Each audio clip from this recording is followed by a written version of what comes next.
Hello, everyone. Welcome to today's Better Call Saul continuation stream with DancingSean. I'm Flint, and this is Akadi. DancingSean, if you want to introduce yourself for people who do not know who you are.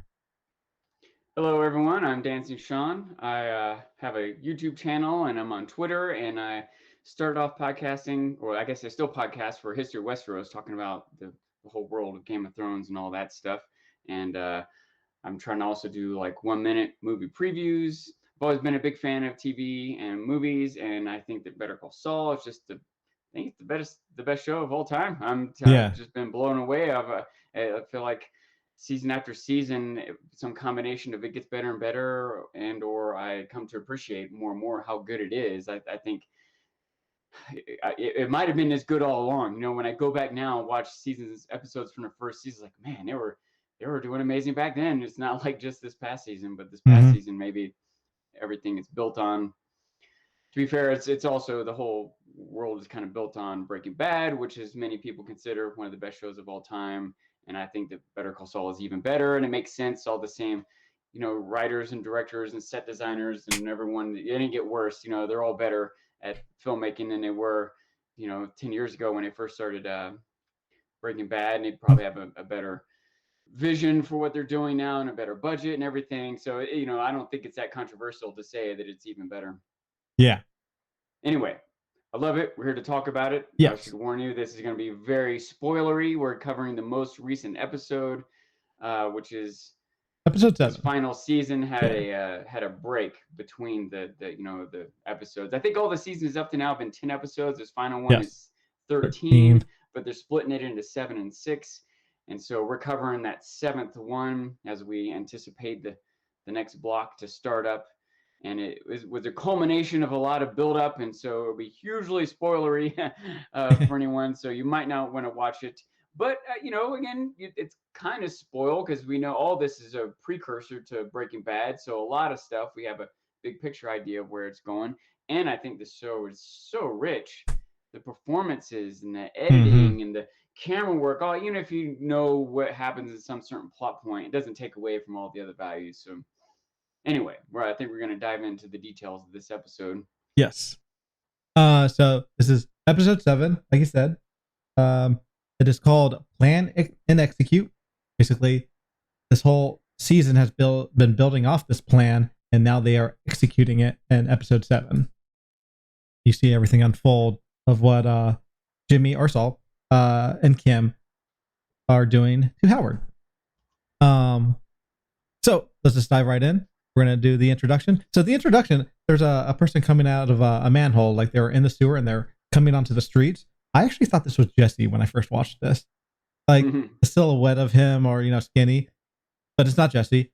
Even though I've heard that Jesse and Walter may have like some type of appearance in Breaking or Better Call Saul. I don't know how true that is, but I just heard a rumor about it, which made me also think that this is Jesse. But again, it's not Jesse. This was Lalo coming out of a manhole. He gets out. He goes to his car, changes. He has like a certain, wardrobe when he's underneath, in the sewers. But he changes, goes to a gas station, takes a shower, gets some food, and then heads back to the manhole and goes back into his sewer. And we're not sure why he's in the sewer until they reveal he is looking from what do they call this? A sewer, a storm drain. Yeah. He's looking from a storm drain out to Laventeria. Basically, it's the laundry chute place where Gus is holding his laboratory, his meth laboratory. At least that's what he assumed that's what it's going to be. And he's trying to get proof to give to. Well, I guess we'll get into that. But it's a pretty cool, nice little reveal from an introduction of Lalo. And also, that Lalo, you didn't know 100% where he was, but it's pretty obvious where he was. He's back in New Mexico, because he wasn't in Germany originally. He was in Germany. He was in Germany, yes. It sounded like he said he wasn't in Germany. Oh, sorry. Yeah, we know that he's been trying to track down what Gus is up to. We know that Gus has been building this lab, and when you flash forward into the Breaking Bad time period, the lab is built. Correct.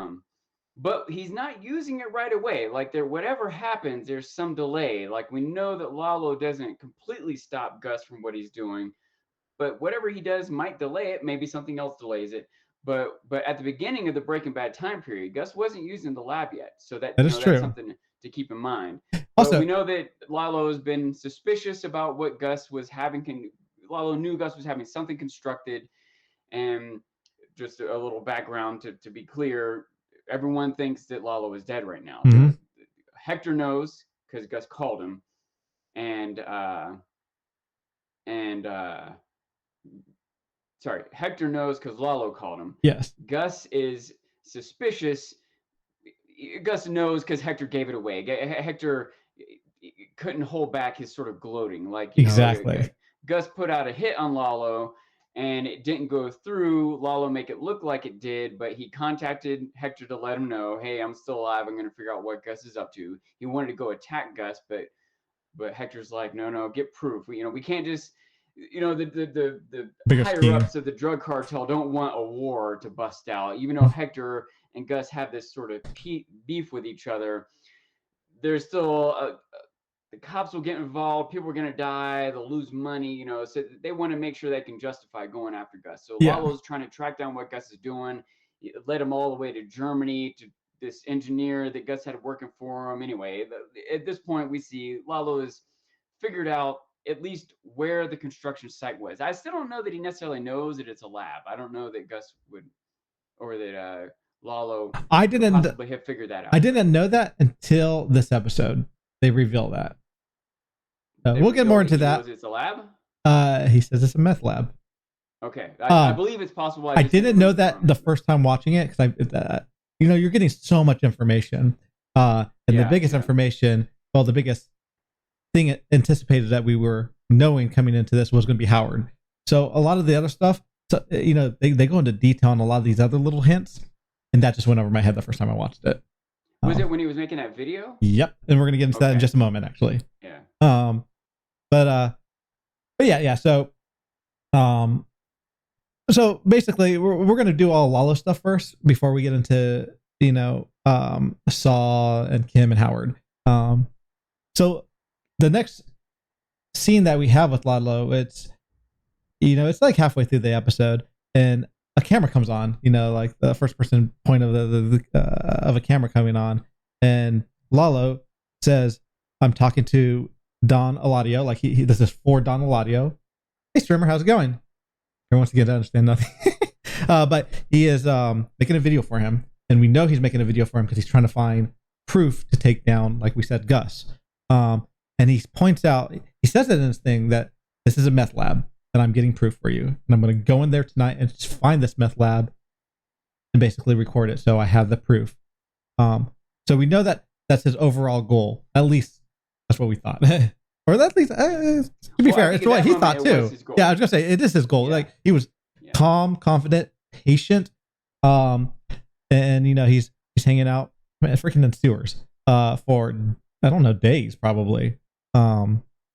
He's planning out exactly how the guards do their shift. It's his goal that night is to go into. I didn't know it was that night until he's, like I said, I rewatched it, but he wants to go into the place, kill all the guards, and then find the proof. So he is watching each of the guards, figuring out basically a schedule. So so he could take out as little as possible. Like he doesn't want to go in there and see them self kills. He needs to have a plan. But as he's doing this, he calls Hector, like we said. Oh, by the way, I love how you said that, Gus or Hector reveals this to Gus. Like Gus figures everything out through Hector. Hector is in a wheelchair. He doesn't say anything. So that's great performance on his part. Yeah. It really was. Yeah. For him to not only act like he's incapacitated, he's, I don't know, paralyzed or whatever. So he can barely move his fingers and his cheeks or whatever. Yeah. And so for one, he's got to act like that. And then two, through that, he's got to act like, I know, take exactly. that. He conveys so much. and not to take away from that amazing acting that he's doing, but also I think that editing and the camera work all play into that. The tone, the music, the back and forth between him and Gus. Yeah. The chemistry between film working. Gus and Hector are great. Like, people may not even realize it, but that takes a certain level of chemistry, a trust in the actors to be able to, bring out the best in them, basically, when it comes right down to it. So. But yes. Real quick, I want to point out another, a bit of trivia, the interesting filmmaking that happened. The sewer shot, which technically I don't think that's a sewer, it's a storm. Like you said, it's a storm drain. I think that's meant for like, usually in the desert, it's pretty dry. There's not a lot of rain. Yeah. But when it does come, it's a huge amount of rain comes all at once, right? That is true. So when you build a city out there, you need to be able to have the water flow through without flooding houses and businesses and stuff. So they have a storm drain system. I mean, every city has storm drain systems. Yeah. And so anyway, I think that's more of a storm drain than a sewer. That makes sense. However much difference that makes. But apparently that was built using the same tanker that Nacho was in the oil earlier. Oh. That's the end of that tube. They built a little shelf, and that's where Lalo is. That's where that whole thing was. That's fantastic. Multi-purpose set design. Yeah. Yeah, that's great. I couldn't help. This is like a tangent.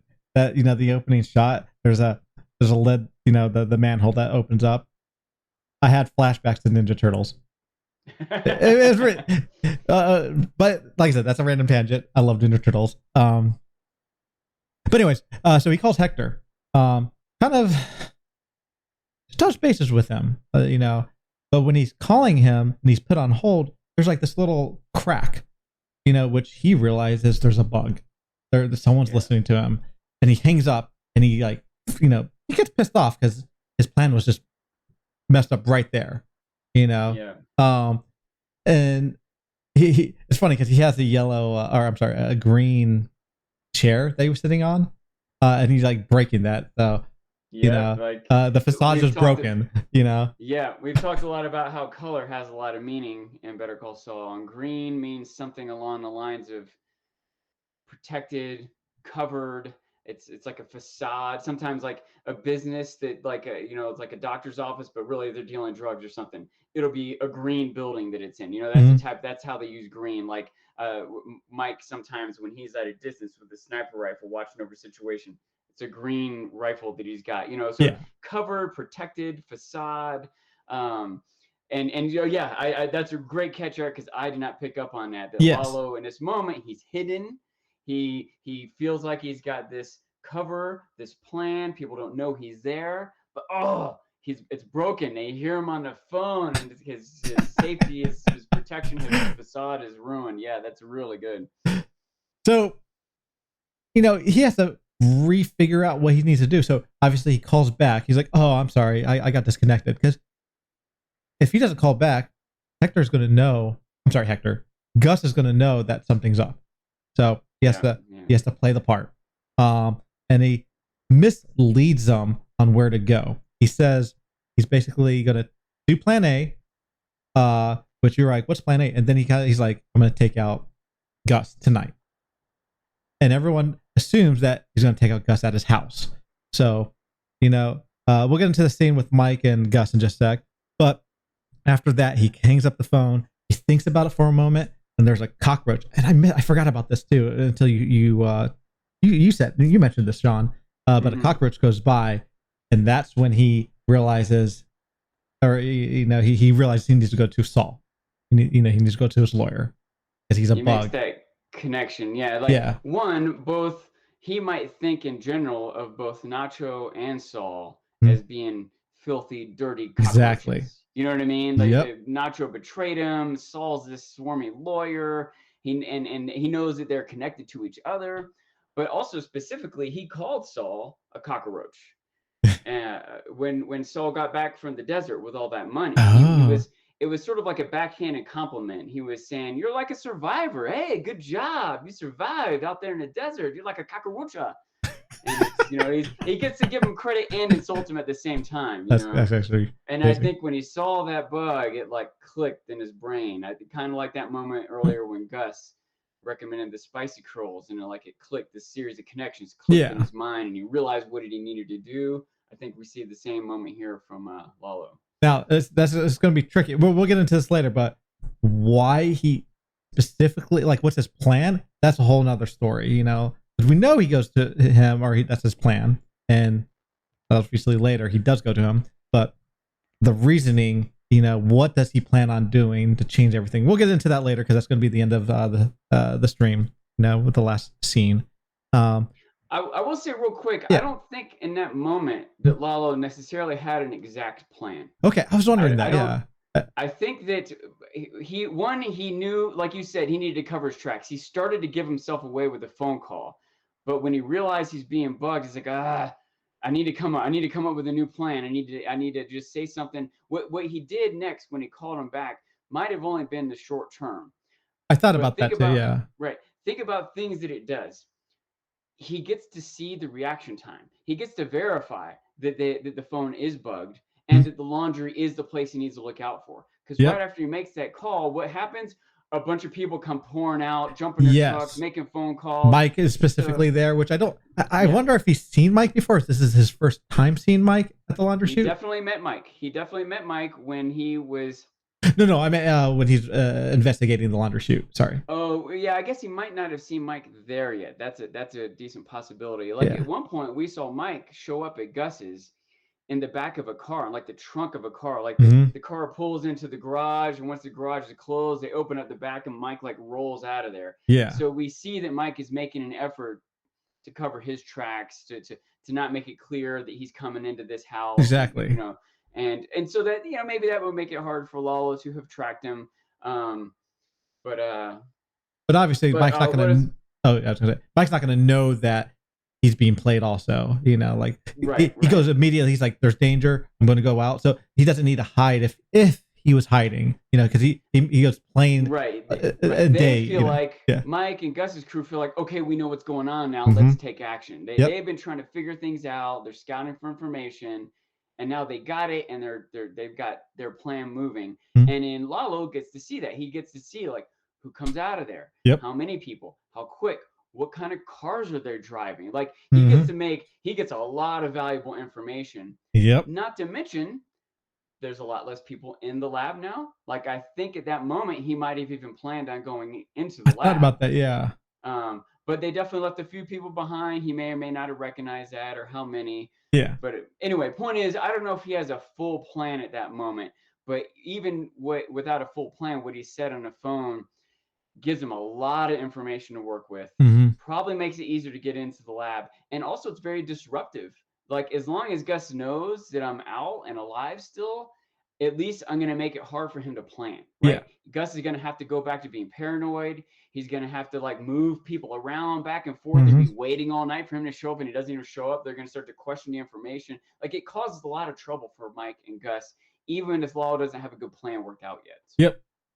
So we're going to cut to Gus and Mike.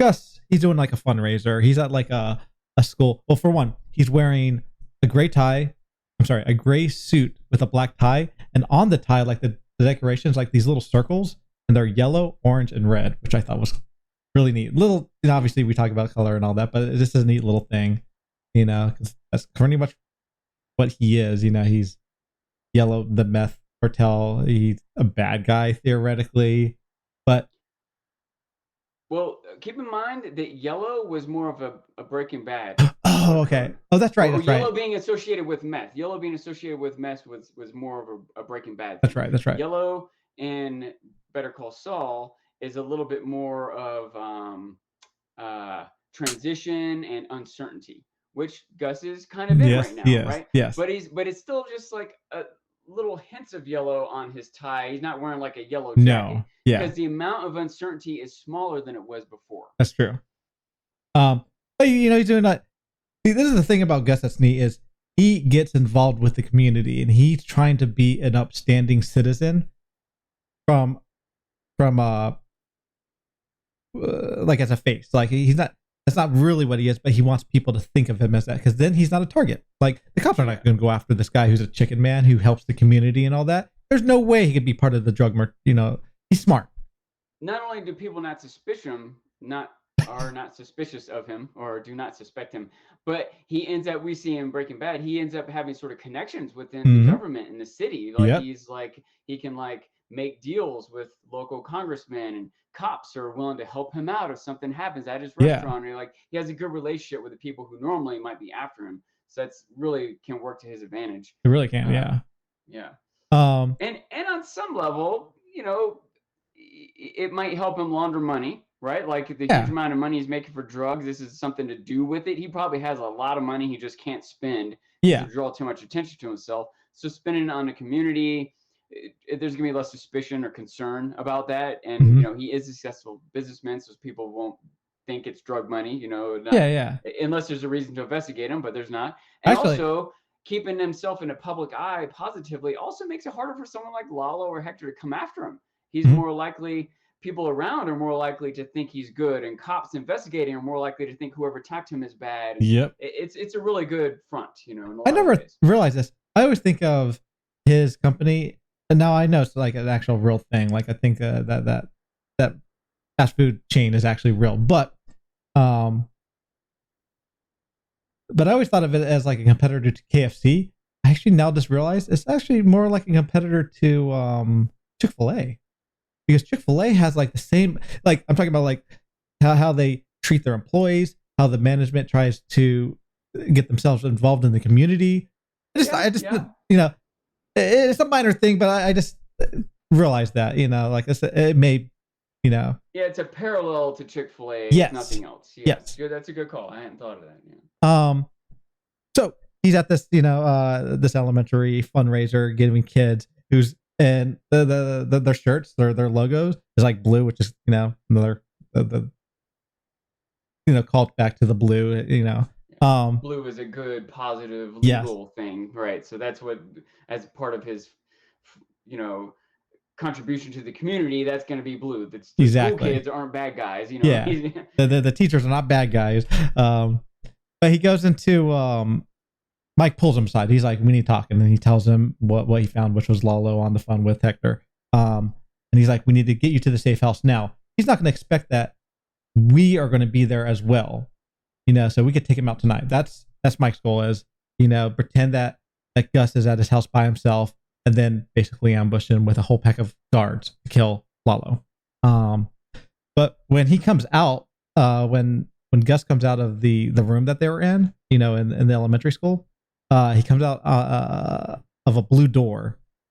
And next to the blue door, to the right of him, it's to the left of us as an audience, but to the right of him is a red chair. There's like yellow chairs or gray chairs. I'm not quite sure what they are, but obviously they put that one little red chair in there. So another neat little. He's exiting the blue door, coming into the red chair. Exactly.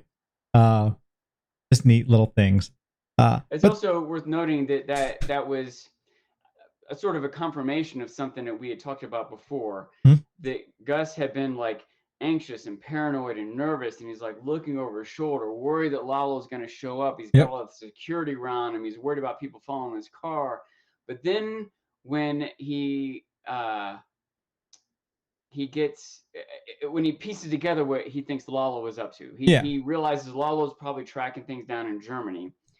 I don't need to be worried right now. And he disarms himself. He takes the gun he's been carrying around. They make a point of us showing him carry that gun around. Yeah. But he hides that gun down in the lab. And I took that as, among many other indicators, it was showing that he's not paranoid and anxious anymore. He's not worried about Lalo suddenly showing up out of nowhere. And him doing that public event was an indication of that he's back in public. He's not worried about something suddenly happening anymore. Yep. Shifted. But now, shifting gears back, Mike goes to warn him, hey, Lalo's out. He might be coming. We can't have you in this public place anymore. And even then, Gus was still reluctant. It seemed like he understands Mike's concerns, so he's going along with it. But I feel like in his mind, he's like, come on, Mike, he's not going to attack me here. Oh, yeah, absolutely. Pretty much even did say that, but Mike was like, do you really want to risk that? Like, you might be right, but why take that chance? You know what I mean? It would be really bad if Lalo showed up here and there was a whole shootout at the school. Like, let's just go home. Why not take the safe route? Yeah, Mike's always proud pragmatical about situations. He's like, I'm not going to take any chances. That's just stupid when we have a plan already. And Gus agrees in the end. So. Yeah. Did I want to bring up something else? Oh yeah. They also Mike points out that Tyrus. Yeah. He is guarding the lab. So there was a couple of men at the lab. So not everyone will be with Gus, but most of the guards will be with Gus, with a few at the lab. Yeah, I don't know if they exactly specifically said this, but they might have. But I definitely remember the gist of it being, we're gonna bring everyone home to Gus. Yep. And Gus is like, what about the lab? Mm-hmm. And Mike's like, we'll leave a couple people there. He did. Well, he said Tyrus's men are there. Yeah. So I guess my point is there are a bunch of places they've been looking out. Yep. Scoping out, keeping covered.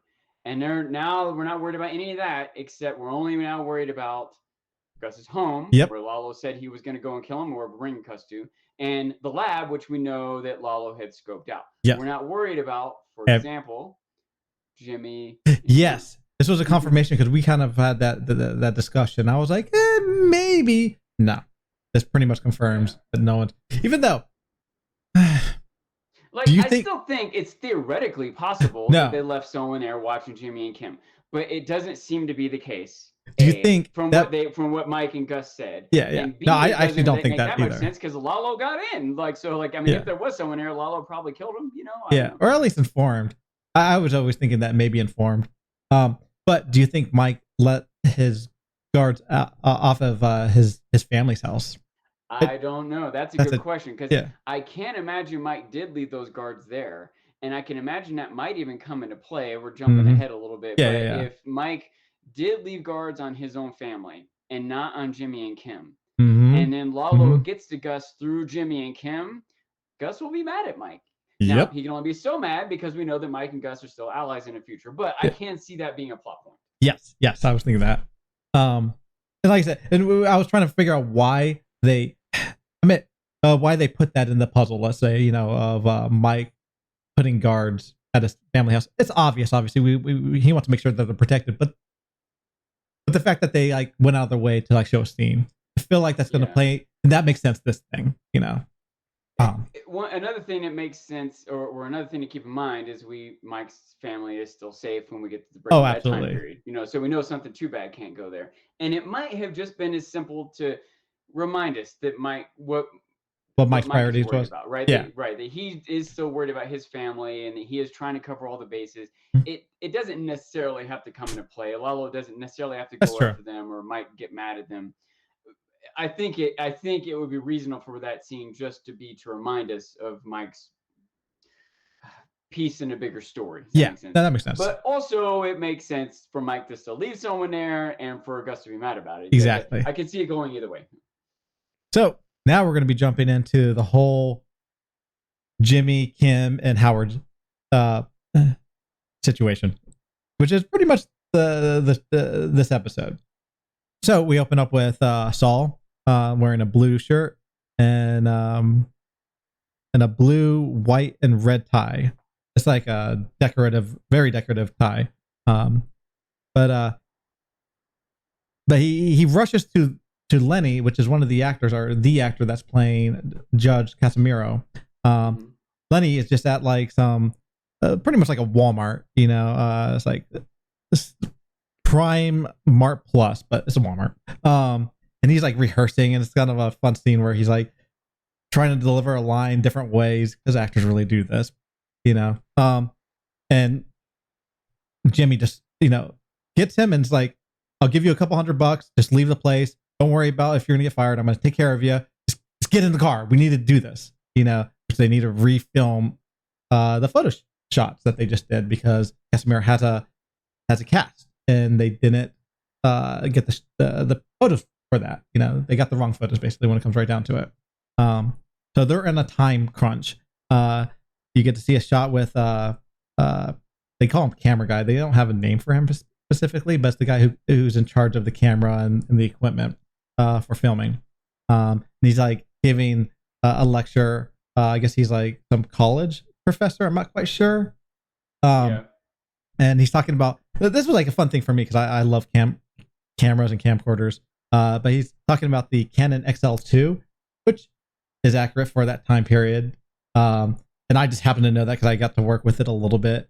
And it's a camera that has interchangeable lenses. It's like one of the first ones for at least a reasonable price. Obviously, they had Hollywood camcorders that could do that, but like for a low budget person, this was like I want to say it was like $3,000. It's pretty cheap, you know. But anyways, he's talking about it. He's like, don't touch this. This is like the best camera. You guys can't use it. Only like the special people could use this.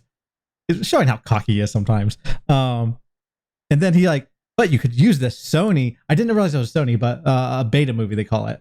I had to research this because I'm like, what the heck is this camcorder? It looks like something from the 80s. But and then he says, you know, can't tell a story if you keep the stuff in focus. Oh, I'm sorry. If you can't keep stuff in focus, which is I feel like it's a metaphor, you know. I mean, obviously, it's very true. You can't like if you're filming something and you just don't get in focus, it's really annoying. You that's like the most important thing you have to do as a DP, director of photography, you know. But also, you know, if the story is unfocused, how you're going to tell, you know, like. As a metaphor, on a less literal and bigger picture sense, storytelling needs to have a certain amount of focus. Exactly, and that's maybe not only are the showrunners having a great focus, even though a lot of what we see in the past few episodes seems kind of scattered and unconnected. Yep. But also the audience, if you stay focused enough, you can piece this story together. Exactly. You can see that there is actually focus here. So just you know, this is from like not a main character, it's like a side character, and he says a line like that, you know, like, I don't know, give props to, you know, the writing team to make everyone feel important or just do these little hints of dialogue once in a while. Hi, director, by the way, for coming in. We're just talking about Better Call Saul, season 6, episode 7. This is a massively spoiler episode if you haven't seen Better Call Saul. But we're just diving deep into each of the scenes. So after this, Saul gets, you know, the camera guy, and they have a shot. So it starts with them coming out of the building, you know, the school building, and the camera doesn't change. I don't know if you noticed this, Sean, but the camera doesn't ever. It's like a 5-minute or 7-minute shot of him walking out, going to the park that's across the street. And like they're talking, you know, like they have dialogue, talking about payment and all that. They get to the shop, the makeup girl's doing makeup on on Lenny, who's the actor, and the camera, you know, is following this. It like turns, and then it hands over to the boom operator coming in with the equipment, and then you hear Kim coming, you know, on the street. And the camera hands over to the street, and you see Saul or Jimmy go over to Kim, and they grab their, you know, the cast that they need for the shot because her arm was broken in the previous season. They decided to use that same cast, and then the camera pans back over to everyone, and like I didn't even catch that was done it's incredible. And then they do a trick shot where the camera keeps spinning around them. Now this is like a couple of different shots technically, like they zoom in, zoom out. Theoretically, could have still been one shot. It's just, but they decided to cut at this point. And it's a really cool shot of them like getting ready for the shoot. And it feels fast paced how they spin the camera around. So it's really cool how they do this technically. You know, because it's like hard to get the camera in focus, keep it in focus when you're moving around, to have a good perspective. You know, like.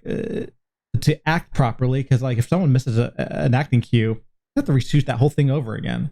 A lot of pieces to make that scene come out really nice, and it felt natural. Like that's what I said. I didn't even realize it was happening the first time because it felt so natural, that scene. But anyways, you know, I wonder if one part to that, like in addition to just being good film work and a creative, innovative, elegant way of filming that sequence. I wonder if it adds to a sort of frenetic feeling. Some of the following scenes too, like when we'll get to it, but I just wanted to build up when they get to when they're in the photo booth. Hey, Nasty, by the way. The dark room. It was also a little kind of quick and scattered, you know. Yeah. But these scenes are all building up to the moment with Howard. Yes. Which I think is extra calm, right? I think they create more of a shift in tone with all this freneticness before they get to Howard, who is very calm. That is a good point. Yes, absolutely. Contrast. That's what I'm looking for. It's a great contrast by the use of camera work. The director says he doesn't care about spoilers, but he isn't interested in the end. His friend is watching the episodes, and after it ends, they're going to just binge watch it because I guess they haven't watched any of the episodes yet. So they get the whole picture at once, basically. Just so you know, director, is that the person? Yeah, watching? Director addition, they call it. Generally speaking, I have made this point many times that if something's really great, it can't be spoiled. Like it doesn't matter what happens in the end if all the performances and the editing and the lighting and the costumes and all that don't get worse just because you know what's going to happen with the plot. And there's even some great examples like in a moment. Sorry, somebody else. Oh, and there's some for example, like it's hard to exist in a world and not know that Darth Vader is really Luke Skywalker's dad, right? What? But say you know that if you watch Star Wars for the first time, is Star Wars ruined because you knew that? I don't think Star Wars hinges on that. You know what I mean? Yeah, some movies do hinge on like once you see that ending, it's over. Like you can't rewatch it. There are some movies I'm hesitant to even name them because just knowing the movie has something like that, part of it might spoil it. But also once it's been out 20 years, I don't feel as bad. But for example, Sixth Sense. If you've seen Sixth Sense, you know what I mean, right? Yes. If someone told you how that ended, it would be part of the point of that movie is to get you in the end, right? It is sort of setting up this twist. I don't exactly think that's the case with Better Call Saul in general. No. But maybe, in fact, I know it's not the case with Better Call Saul in general. Because we know the endings to some of these characters. Right. In fact, we know a lot of how things are going to go from Breaking Bad, all of Better Call Saul before Breaking Bad. But this one particular episode, I do think it would be really bad to be spoiled for you. I think that they spent a lot of this season kind of setting up. It's almost like a mystery that they've set up that this episode resolves. And if I can toot my own horn, I pieced together the mystery and pretty much knew everything that was going to happen. Yes. Except for the big thing. I still missed one thing. It was a big surprise. I didn't piece a lot of it together exactly, but I did figure out kind of the ending. Yeah. Like I even, right. I vague ending. Had an idea of what this thing that was going to happen, but we didn't quite get how it was going to happen. Or anyway. We're going to talk about it, and if there's ever been something that I really not wanted to spoil for someone, this is it. So he says Midnight Shyamalan. There's also ever been something that I think is so beautiful and worth watching. This is it. It's worth watching 50 hours of this show. That's fair. It's really good. This one episode. Well, I mean, we're watching the episodes again after knowing the ending, and we're like piecing new things together. Like, they really set this up so well, you know. Like I don't know how to emphasize more what a great show this is. I really think it might just be the best TV show of all time. And if it's not, it's top 3 or whatever. You know what I mean? Yeah. Like I don't think anyone who's really watched it and paid attention and cares about it would not think it's one of the best shows ever. Right. He says that he brings up Midnight Shyamalan, by the way. He's like, Midnight Shyamalan has, you know, the surprise ending, but he says it doesn't think it's necessarily a bad thing. Just prefer noisy and I do want to clarify that I don't really think Better Call Saul in general is like that. I don't think they're trying to trick you or surprise you in the end. But out of 50 episodes, every now and then there is going to be an episode that has sort of a twist or a surprise. Sean, and this happens to be one, you know. I don't think Sean actually cares. Sean cares about story more than anything, and he got to appreciate other things. But if the camera, by the way, he brought up, do you care about noisy or grain looks like 35 millimeter or crisp, clear look like HD? I think if it was a bad quality, but the story was really, really good, Sean wouldn't care. He would be happy with that. or if it was a really, really crisp movie, but the story was terrible, he wouldn't watch it. He wouldn't even touch it. Yeah. So, To me, story and character and I don't know, symbolism, editing, those things all matter way more to me than film quality. I would love it if a filmmaker used film quality as a storytelling technique. Like if a certain character was grainy and other characters were clear, or a certain location, and a lot of times people do that. Filmmakers do that for like a different location or a flashback. They'll use a different quality. I like the idea of or maybe even if you want to get a certain tone across or make it feel like it's set in the 60s and you use a lower grain film. Like I like the idea that you can use that as a tool, but I don't inherently care about it, if that makes sense. Yeah. Like if you think of some classic great all-time movie, whether it's new or old or good quality or bad quality, but like I don't know, I'm trying to think of like a modern movie that was well done with crisp quality. Jojo Rabbit, I don't know, Moonlight. If I were watching one of those on a TV and the TV had like a tint to it that kind of made it not as clear or turned it a shade of green or whatever. All right, that doesn't take away from how good the story is about, or how good the actors are. Like it might be slightly annoying, but if something's really good, if something's a 9 in the first place, it doesn't suddenly make it bad. He did bring up, he says, he asked because one of the episodes in Better Call Saul, they filmed that episode in a grainy film, with a grainy film camera of Breaking Bad. So I guess they used one of the Breaking Bad cameras. And the rest of the show was shot digitally. I guarantee they did that intentional. I don't, Yes, I even know exactly what episode you're talking about. Season 4, episode 5. It was a flashback, or no, it was a flash forward to the Breaking Bad time period. It was when Saul was leaving town. When we know that he gets the vacuum guy, the same guy that gets Walt out of there.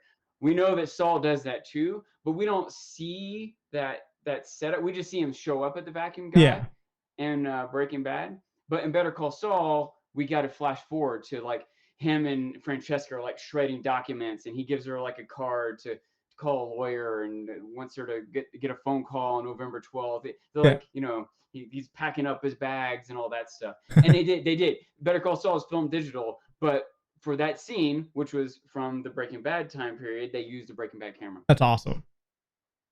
By the way, I can't believe myself for knowing that. I honestly forgot that. So that's incredible. Deep into the minutia of this show, I am. But. So this scene, they're just setting up, reshooting Lenny's pretending to be Judge Casimiro to set up the final piece of the puzzle that they're going to use against Howard.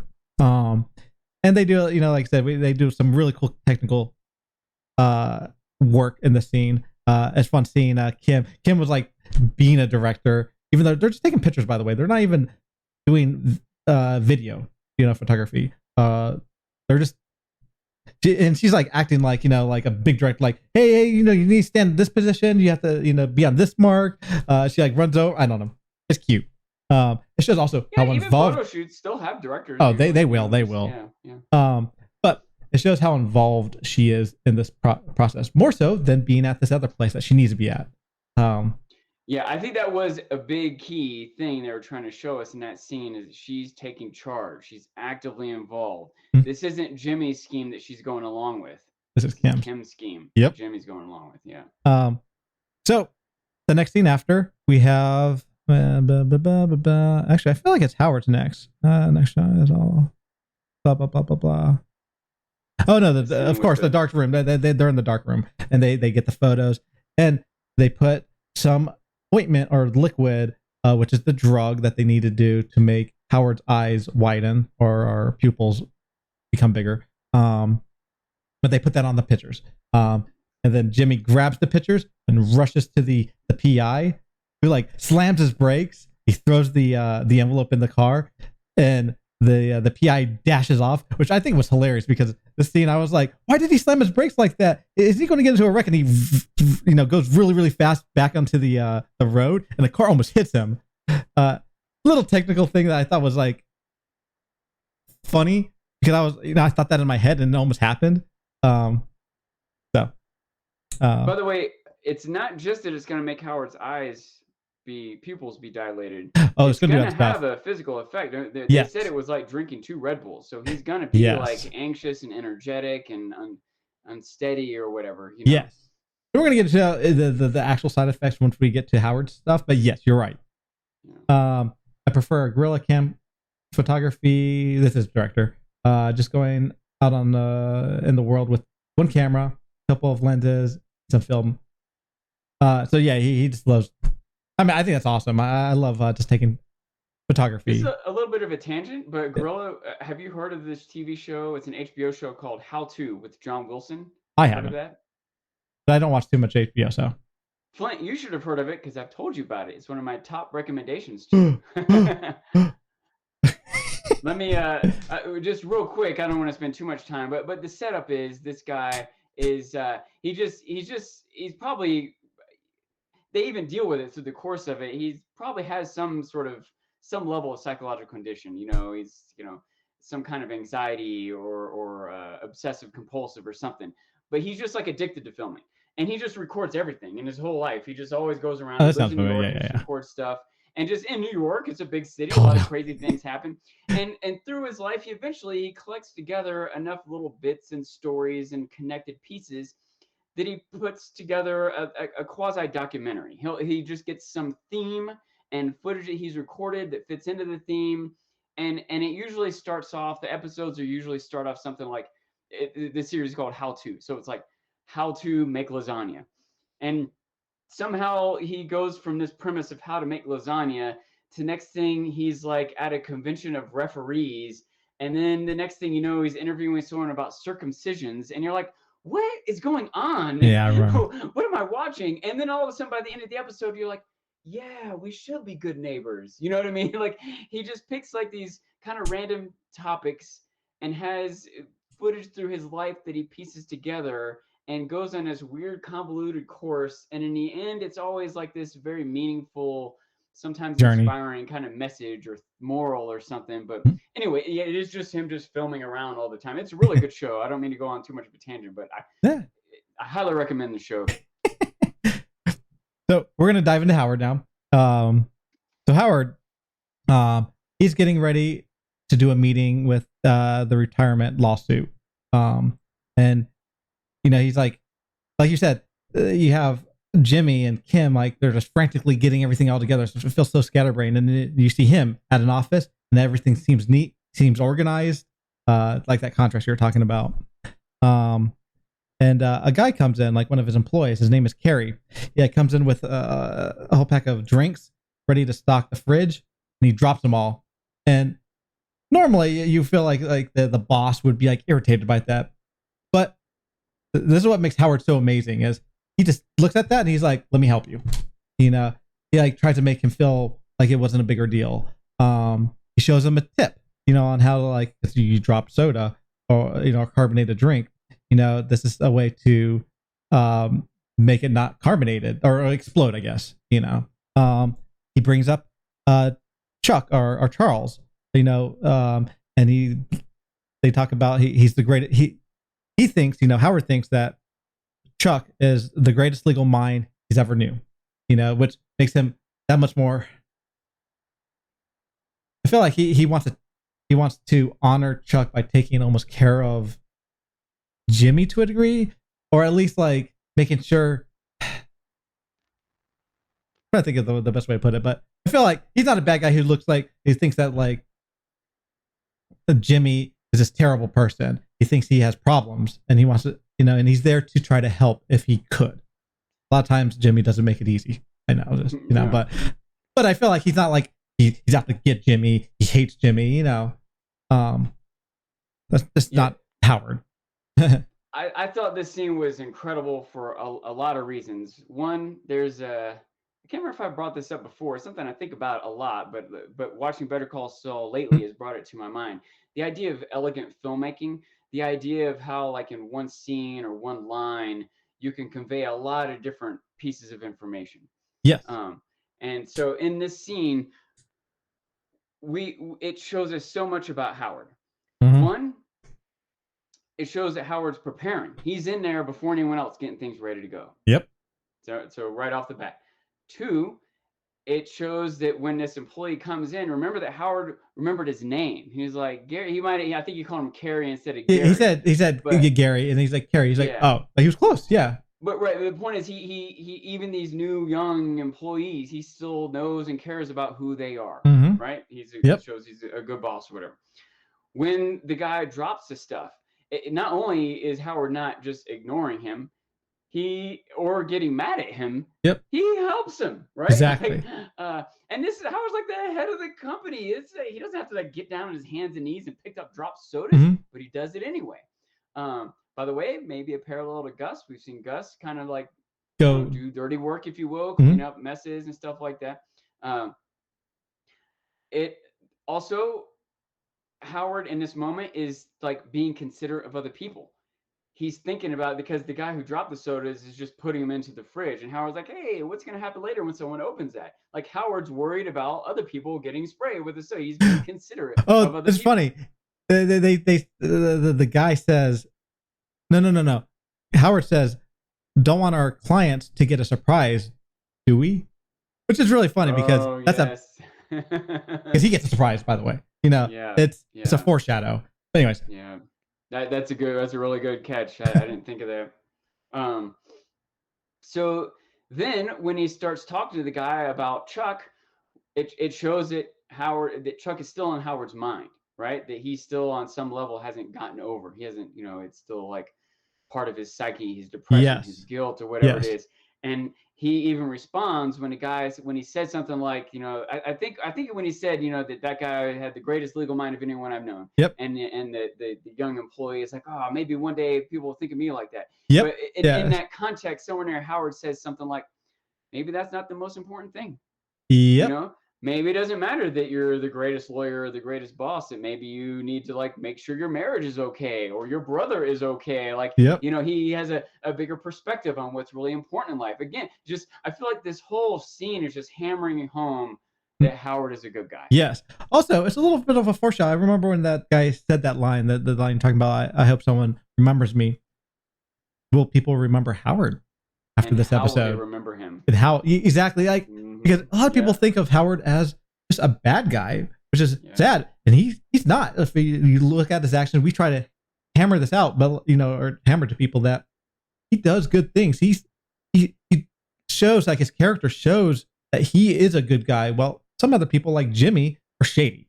I'm not saying Jimmy or Saul is like a terrible person, but when you compare both, to Howard and Jimmy, Howard is up there, definitely up there. He beats Jimmy.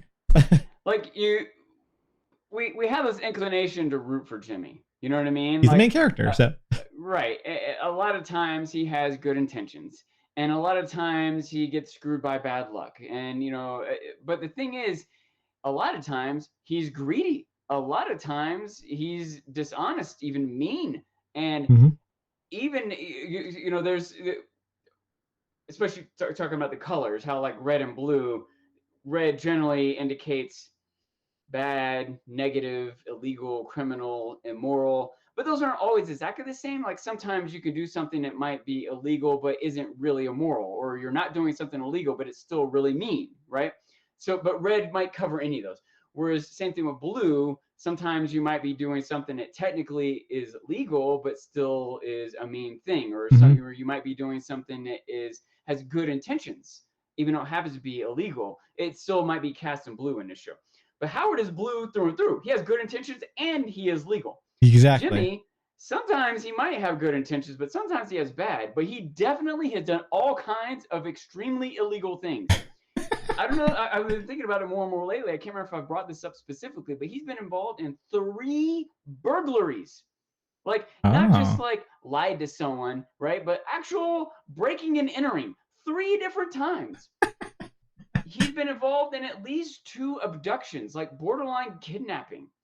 He's given bribes. He's doctored court documents. He's lied to his brother, his wife, the cops, the courts. Like, that he's done over and over again, he's done things that are illegal. Which is And funny. usually they're motivated by selfishness, revenge, vandalism. He stole a car. Like, you know what I mean? He's done so many bad things. And it's funny because, Charles's brother, Chuck, this is why he didn't want his brother Jimmy to become a lawyer. Yeah. And there's obviously a whole nother, I feel like, tangent with Chuck's,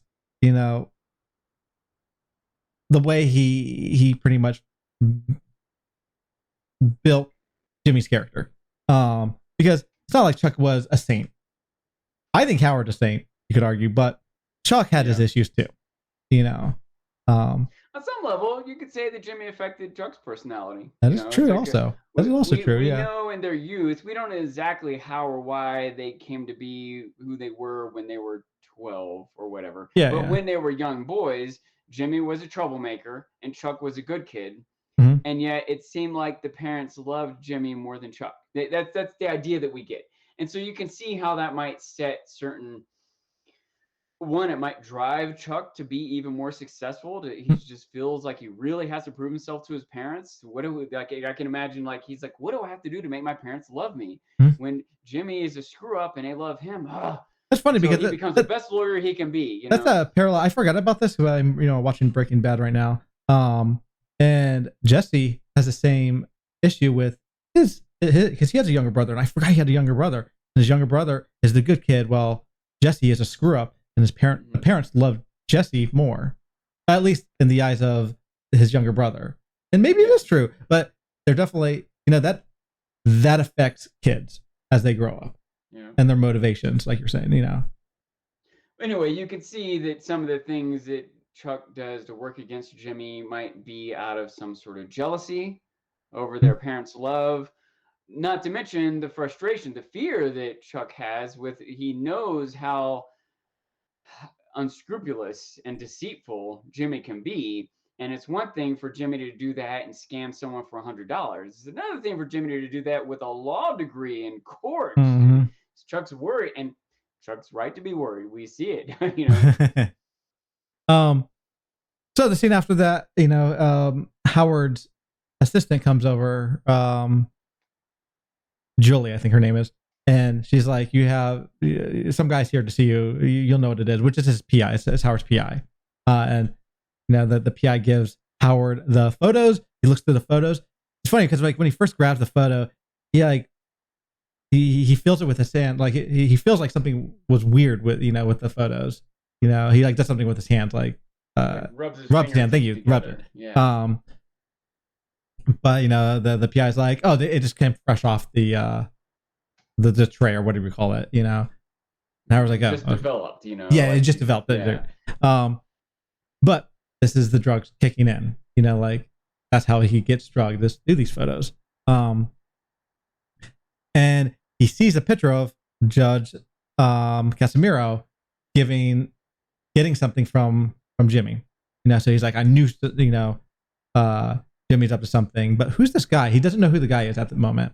And then they know there's a mediator coming, but then he goes and meets with the client, which is Irene, yes. And this is another great scene of showing Howard, like how good Howard is. He's really good at dealing with customers or his clients, but he's also like considerate and really listens to them. And if the client decided to do something, he would probably go for it, but like he tries to steer him in the best direction for them. And he says that this may, because he also doesn't lie. Howard, he like lays everything up front, and she's like, it's going to be done soon, right? Irene, this lawsuit, like she thinks it's going to be done today, probably. He's like, no, it actually may take a lot longer because I'm looking out for you and everyone, because you're going to get basically more money, It's important to note she's not the only client. She's the head client, or not the head client. She's representing the interest of the rest of the clients, right? Yes. But he's like, he's like, this could take a couple of years. Like he straight up says that, and she's like, okay. He makes them feel comfortable. Which, yeah, it's just great writing, great. great way of displaying someone being very considerate of somebody. I do want to point out here, I think that I think it's reasonable to argue that Howard is manipulating her. Maybe, I can see that. I don't think he is like, I don't think he has like these evil, let me trick this old lady. I don't think he has like terrible intentions. But without even trying, what's happening is he is the respected, experienced, professional lawyer. Yes. And she is the ignorant, naive old lady. Mm-hmm. So almost anything he says, she's just gonna be like, okay, whatever you say. Like he even if he's not intentionally trying to manipulate her, he's gonna end up doing it without trying. Does that make sense? That does. Now, so I think that is worth pointing out. I still think he at least believes he's doing the right thing in general and for that is her. true. I think he probably is actually doing the right thing in general and for her. But I can see how someone might feel like he's manipulating her. Yeah, I think it's a reasonable take.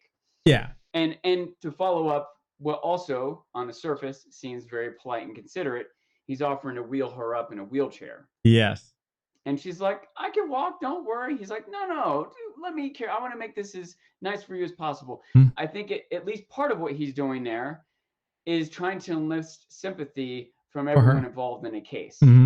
That's true. When he rolls into office with this old lady in a wheelchair, it's a, does that make sense? That's like a different image for everyone to be like, they feel worse about screwing the old lady over. Does that make sense? Yeah.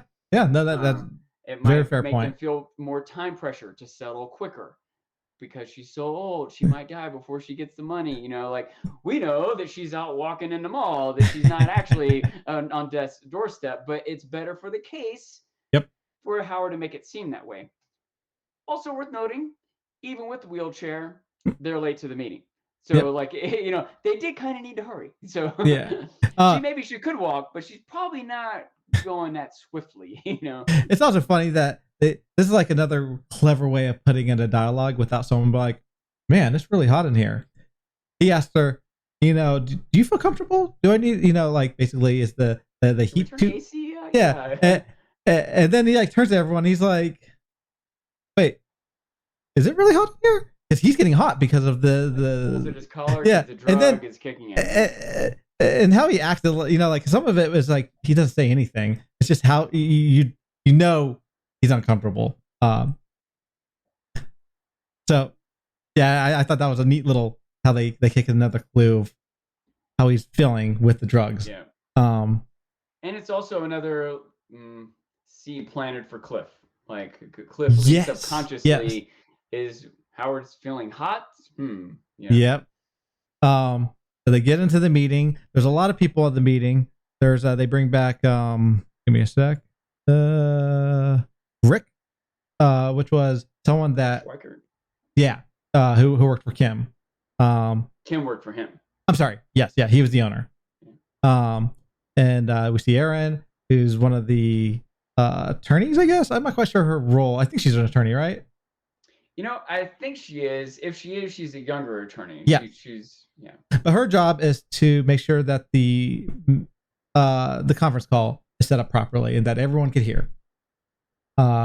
Which this is how Kim and Jimmy hear in on what's going on in the meeting, and we see a scene of them like, getting all excited, for this for everything to unfold. Another example of maybe they weren't breaking the law when they pretended to be someone they weren't to get the number and code to this conference call. This was pretty fishy. And whether it was illegal or not, it was definitely deceitful, and it wasn't motivated by good intentions. It's motivated by ego and greed. Self-indulgence on themselves. This isn't like part of the greater good to get on this phone conversation. So. So, everyone's sitting down, and then they bring in the mediator, who's the real judge, Casimiro, who has a broken arm, and you see Howard's head spinning. He's like, no, this cannot be, and he realizes that this judge took a bribe to basically screw everyone over and benefit Jimmy. That's what he thinks. That's how Howard thinks. Yeah.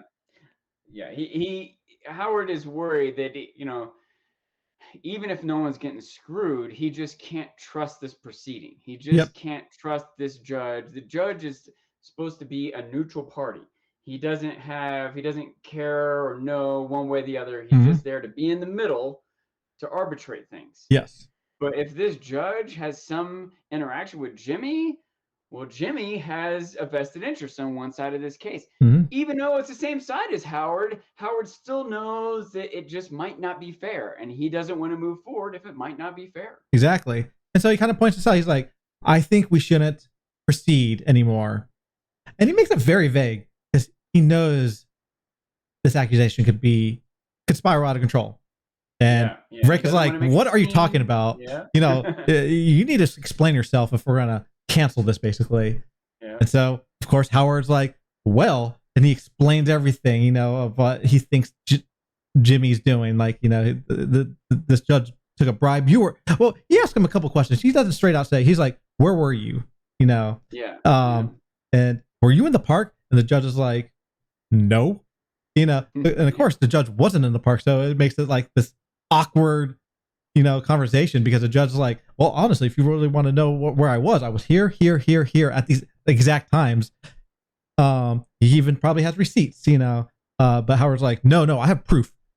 Get my photos. And, Julie goes upstairs to get the photos of what Howard saw, of the judge taking a bribe from Jimmy, and he gets the photos, and the photos were changed. You have Jimmy helping, looks like a person playing Frisbee, so obviously he realized that the PI was on this, and he does, not at that moment too, like he's like, what's going on? Like, and his eyes start widening, so his pupils start going big, and some of the members realize this. Of course, Cliff's like, what the hell's going on with Howard? He's on drugs, and this is getting out of control. Yeah, I think that even if Howard hadn't just seen those photos, if he had seen them like the night before and had some time to think it over, or if he hadn't been poisoned, if he hadn't had those drugs in his system, he still might have had the wherewithal to talk to someone privately outside. Yeah. Before he just made but he's so worked up and anxious and confused, and that's and it's sad because, like, I've been in that boat, like, where you just feel humiliated. You like feel like you've done you were doing the right things and you caught somebody, but then, like, when you like show the evidence, you're like, it just doesn't add up, or you feel like just humiliated, and he was just humiliated in front of like people who respect him. It's just sad. I mean, it's fun storytelling, but it's, at the end of the day, it's sad that it happened to Howard.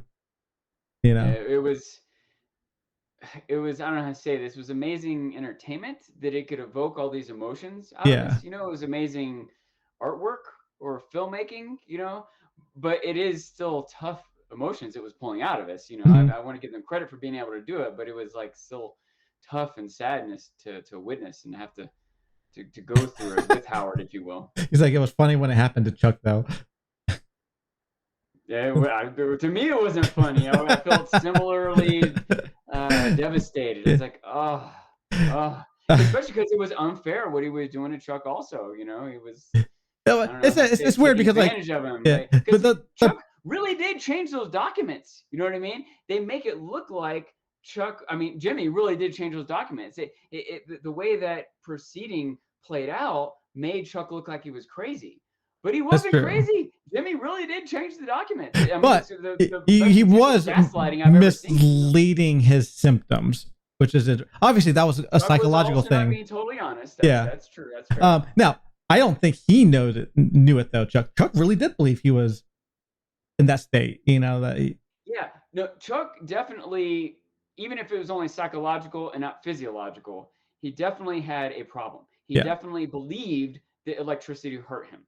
Even if it didn't really, he believed it did. And if you believe something, that's someone who's like schizophrenic, who thinks they have two personalities or whatever, you can't be like, there's nothing wrong with you, you're faking it. That's not the way to treat that. Does that make sense? Yeah. But Chuck did admit to playing it up.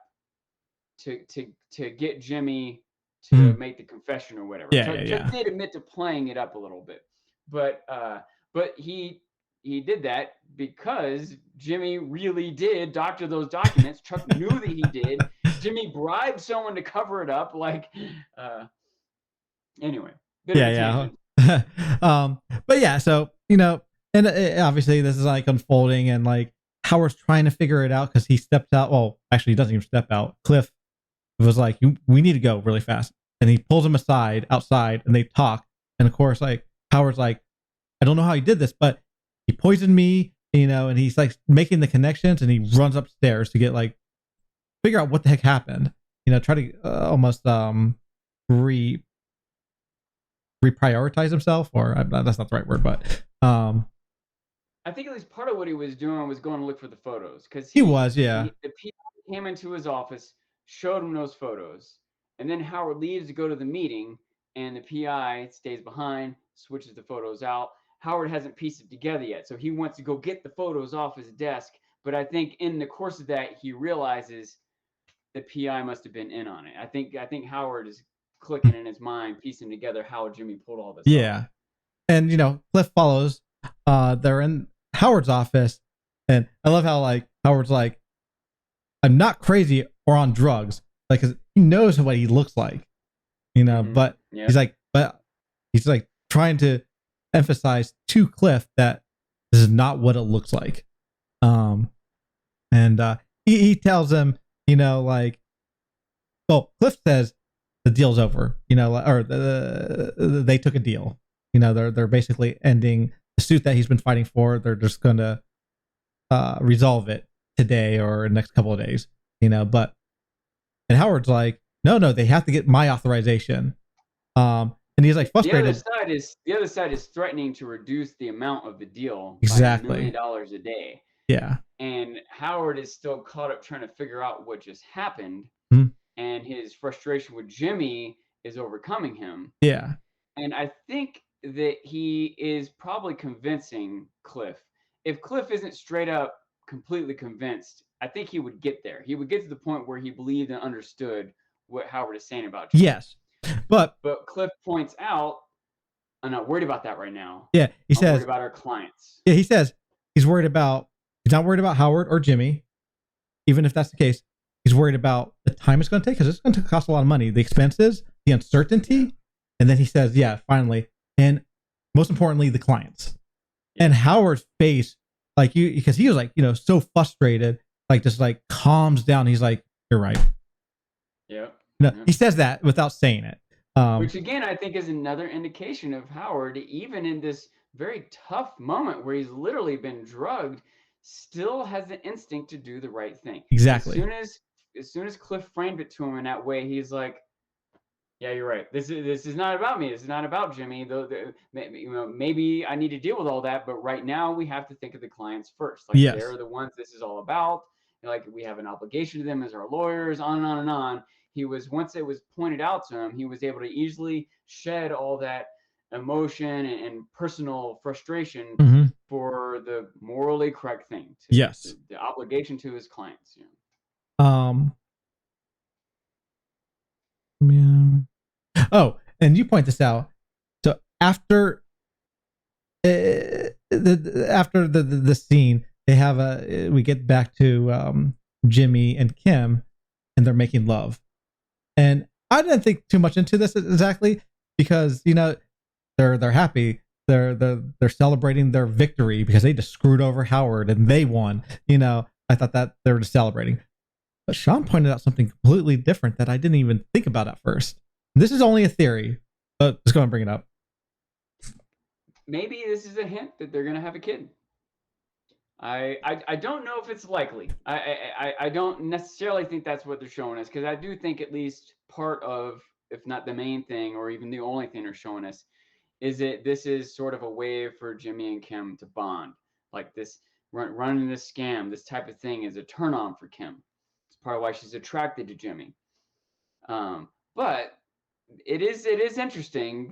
I do feel like if down the road it turns out that Kim's pregnant, will realize this might be the moment that it happened. I don't know how likely it is. Maybe it makes sense that she would be on birth control in the first place. I don't know, but I couldn't help but start to entertain that thought, especially as you speculate where things are going down the road, how it's going to line up. Like, well, what's like Kim's story after this? Does she die? She may not necessarily die. She may not be. She could go to jail. She could be pregnant and just try to get away from this all because she knows that, in order to make her. You might push her away from all this because that too, yeah. Like I can imagine in the immediate future that the danger they've gotten mixed up in, like why would Kim have to get away from this any more than Jimmy? Why does Jimmy need to get away from this danger, right? Like both of them need to, but maybe both of them think they can handle it, or are somehow in a position where they can't get away from it, or where they don't want to leave each other, or on and on. But all of a sudden, if there's a kid involved, that might be enough for Kim to want to escape from this, or Jimmy to push her away from this. I thought about something that changes the dynamics. What? So obviously Lalo knows about Kim and that Kim's involved. Does Gus and Mike know? Mike knows. But does Gus know? Depends on what you mean by involved. Like I don't know. Lalo probably thinks Kim is more involved than she is. At that moment when Lalo went to Kim and Jimmy's apartment, and Lalo's kind of knows something is up, and he's pushing Jimmy, tell me again. And eventually Kim kind of stands up to Lalo, and she's like, why are you messing with him? He went to the desert for you. Why did you have him get your money anyway? Can't your own people handle money? You need to get your house together. And Lalo kind of like, sharp cookie. Look at this girl standing up to me. Maybe she's right. Maybe I do need to get a house together. And he's like, all right. I'll love you guys. I'll leave you guys alone for now. Like I can imagine he walked away from that thinking that Kim might be connected to Gus, might be in charge of more than he realizes, might have been the one that sent Jimmy or whatever. Does that make sense? We happen to know that Kim barely knows what's going on. She does. Yeah, exactly. Tried to stand up for Jimmy. Lalo doesn't know that. Lalo might give her more credit than how much she's involved in things. But no, the only reason I'm bringing this up is if Gus knows about Kim and Kim knows too much information, what would Gus do to her? Especially if she leaves. That's a loose end for him, right? I don't know. Like, I don't even know if Gus knows who Kim is. That's the point. I'm sorry. Well, her name. I think he doesn't. But if Lalo talks about Gus, which he may talk about Gus to Jimmy, and then Gus realizes this, what would he do? Or would Saul be like, you need to get out of this. I don't want you involved with any of this. And he takes the whole blow. Because if Gus doesn't know who Kim is, why would he need to know? And Jimmy's mind, I meant to say. For what? Huh? Takes the whole blow for what? Oh, for the whole, because she's going to know that in the long run that Lalo may die through Gus. If Lalo decides to make a plan of how to get Gus and involved with Jimmy. I guess it just seems like a lot of things that someone might know that someone else might know, and so what, they're gonna kill everyone. Oh no, I meant if he concretely knows. I don't know. I was more referring to if Kim actually meets Gus or somehow gets involved with Gus in the long run. We have 6 episodes. I think it's more likely that Gus wants her to work for him, or that she just understands she needs to be quiet, and maybe they already have someone.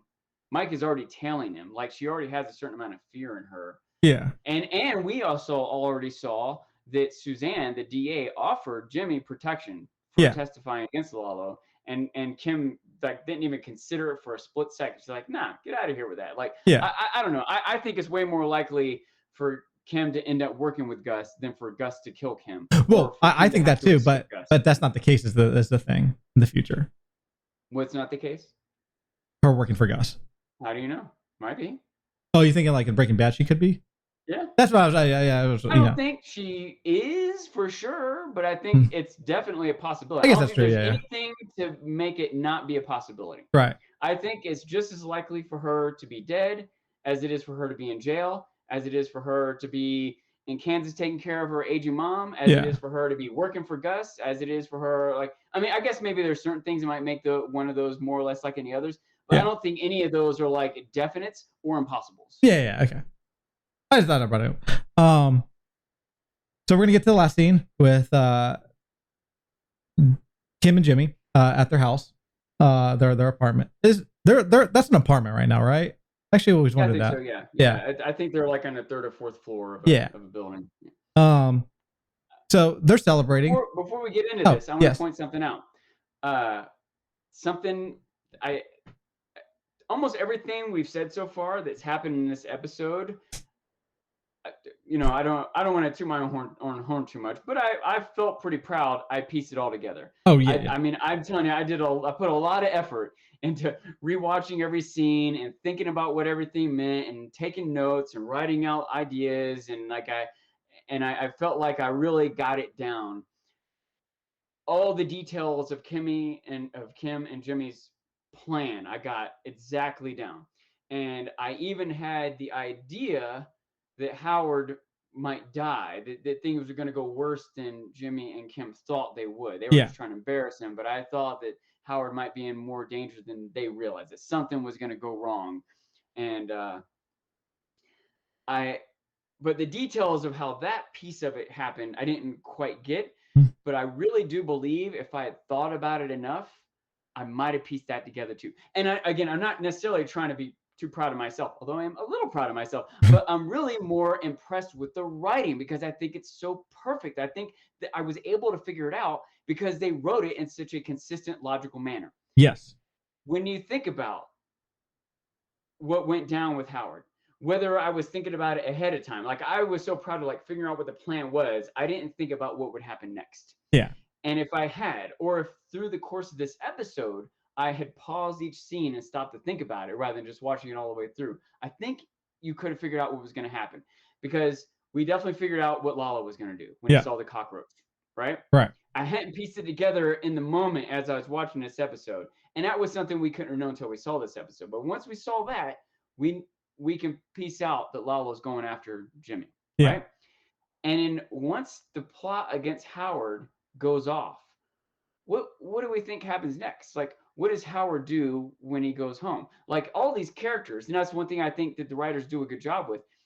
They have stuff in their life that continues even when they're not on screen with us watching them. Yeah. What does Chuck do? Howard, after this whole thing at work? Does he just go home and twiddle his thumb and watch Tom and Jerry cartoons? No, he would go to his wife, which they're having issues. But he can't go to his wife because they're not on good terms with each other. And on top of that, he might go to his best friend, but his best friend Chuck is dead, so he has no one. He's not just going to go home and sit by himself. He's upset at Jimmy. He probably pieces together Kim had something to do with it too.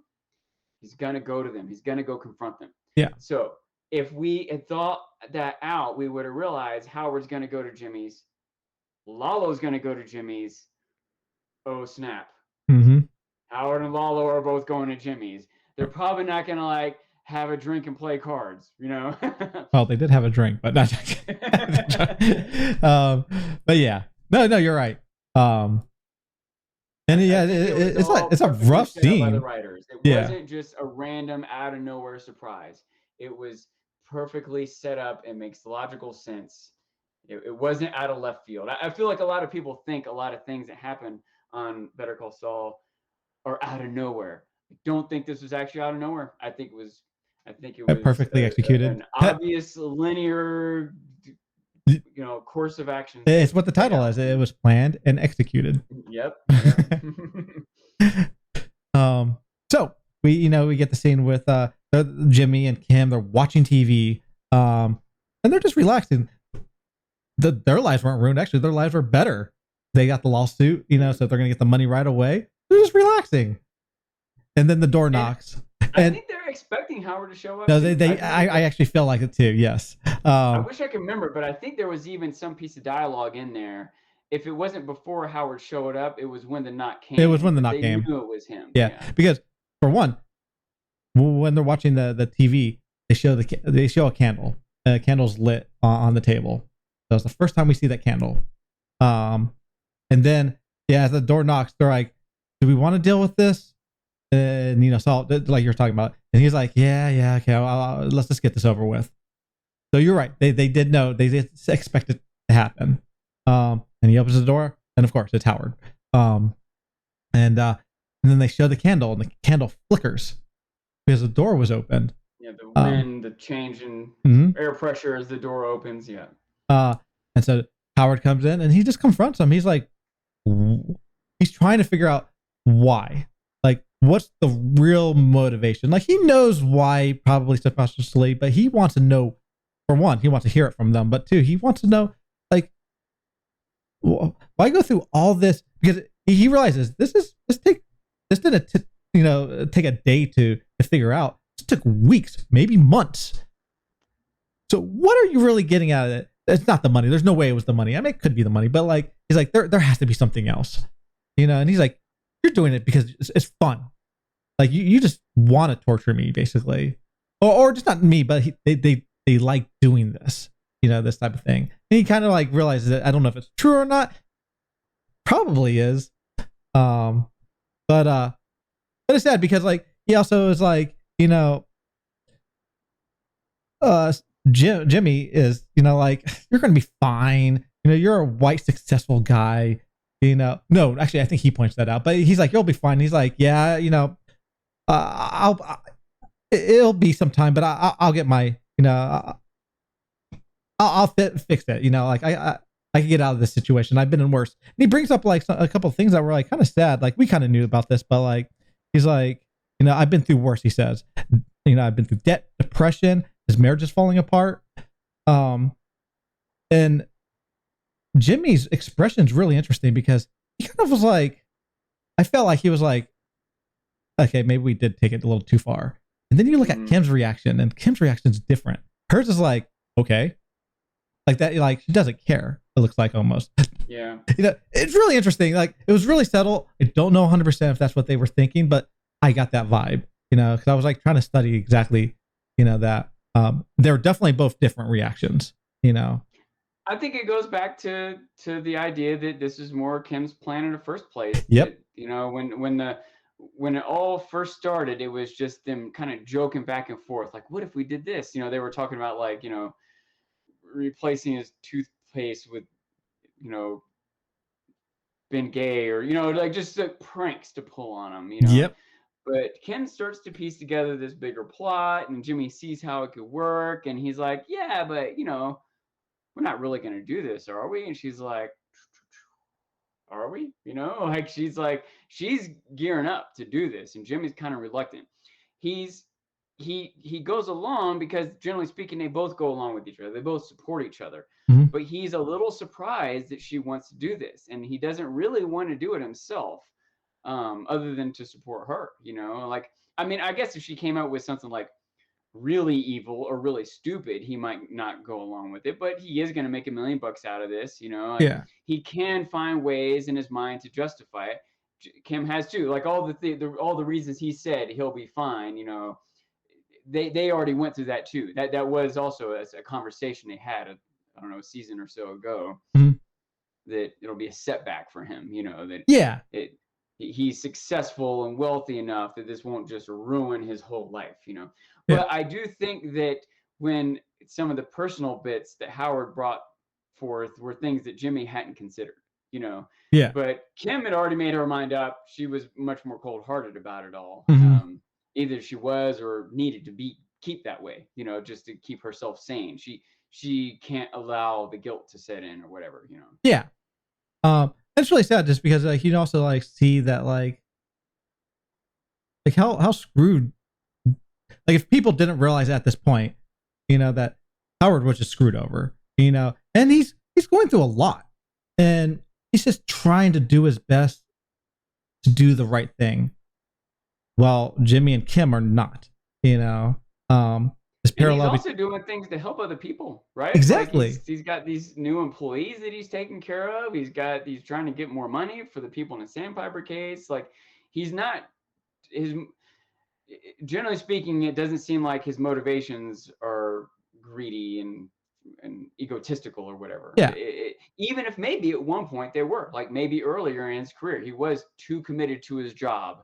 Yeah. And that was at the expense of his marriage or other relationships in his life, But even if that was the case, which isn't clear, it definitely seems like he's learned a lesson from that. Mm-hmm. And now that he's learned that lesson and become a better person, if he even needed to, if he was even a bad person in the first place, he's getting the worst punishment of his life. Exactly. From someone who also, it's not like some random person. This is someone who he cares about, Yeah. Or he has at least a good, People that yeah, he fostered. Yeah, he paid for Kim's college. He yeah. got Jimmy a job at the firm. So yeah, it's just sad. And then that that shows the candle again and it flickers, and you realize that Lalo just walked in, and he stands, and it's interesting because like Lalo's just like he just walked in so casually, and just like kind of, I feel like getting a feel of the room, and of course, Jimmy thought he was dead, and like you get this like special, like a unique shot of him, like this looked like he saw a ghost. It's like it was really cool, the camera shot they use on Jimmy's reveal of Lalo being alive. And Kim knew, but she also is still very shocked because she doesn't want this. She doesn't want him here. She thought she was going to be protected by Mike, probably. So why is he here? And of course, Kim is surprised and scared, but Jimmy is completely shaken. Yes. He doesn't understand, like he's questioning the reality of the world at this moment. Exactly. It's even beyond fear. He just doesn't understand how what's happening is possible. I didn't even think about it too, but like it's kind of a funny contrast or parallel or whatever of he's reaping what he sowed. That saying, or like huh? Jimmy is. Jimmy is, yeah. How do you mean? Like he's going to pay for his actions of what he did with Howard through Lalo. Now, obviously, anyways, but I felt so bad for Howard because like Howard doesn't know who Lalo is. He doesn't realize this crazy killer, who works for like this insane corporation. And he's like talking to him kind of casually. He's like, "No, I'm not moving. I don't know who you are, but I have some beef to deal with these two." And Lalo, realizes this. He's like, "Okay, this guy's not moving." So he gets his gun and he shoots him. Because I thought about it. I'm like, what if he quick and casual? Yeah, what if he let him go? If he just turned around and walked away? Part of me thinks no, but maybe. But there's no way to know it because that's not what happened. That's not how the scene. I think played it's out. possible if Howard immediately left. As soon as Exactly, Lalo came in, if he had been like, "Oh, you've got company, I'll leave you to it," and just walked out. Yeah. Maybe Lalo lets him go at that point. But there's no way he's leaving. Even with Jimmy and Kim saying, "You got to go now, you got to go now." Exactly. Even before Lalo came in, they were already saying it's time to go. Like he was getting kind of upset and frustrated with them, right? Yep. And they were like, "All right, Howard, you're kind of drunk. Let's get you home." And Howard pulls out glasses and wine. You know exactly. What I mean? Like he's there to like have his peace. Exactly. Them, and he's not leaving. And so there was just no hope. Yeah, it was no hope. Yeah, and we talk about this how like when he gets shot, the picture on the wall was the picture that they made the plans with on the back of the picture, the post-it note, and it had Doomsday on that day, and his brain just splattered all over it, Yeah. And you talk about how like I said his head hits the table, and that was a callback to Chuck, and I forgot about that. And but yeah, it was just God, it was so sad, and they cut it off, when he's like, I was like, we need to talk, So yeah, awesome episode, awesome season. Like it's it's just this episode wouldn't be nothing without the rest of the puzzle, Yeah. Yeah, it's really good, and I don't even. So I guess there's like theories of what's up. I just wanted to point out, by the way, Kim was wearing a pink shirt, pink sweater in that scene too. I think that it was. I think it wasn't straight up red, because. And remember that Jimmy wasn't wearing red either, because I think in this scene, on one hand, it's complex. It's nuanced and complex. So the relationships here, and oftentimes in this show, It's rare that someone is just wearing a plain straight red shirt. You're right. That happened a little earlier with characters like Nacho, when it's not often that someone's just purely obviously a bad guy. Yeah.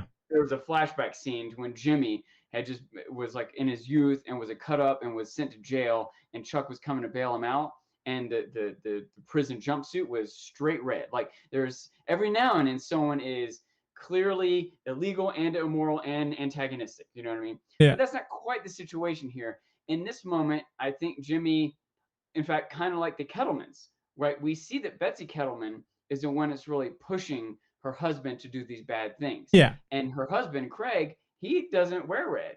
He's usually in like neutral, pale blue, gray. But Betsy is in pinks and orange and reds. Like she's kind of pushing him into things.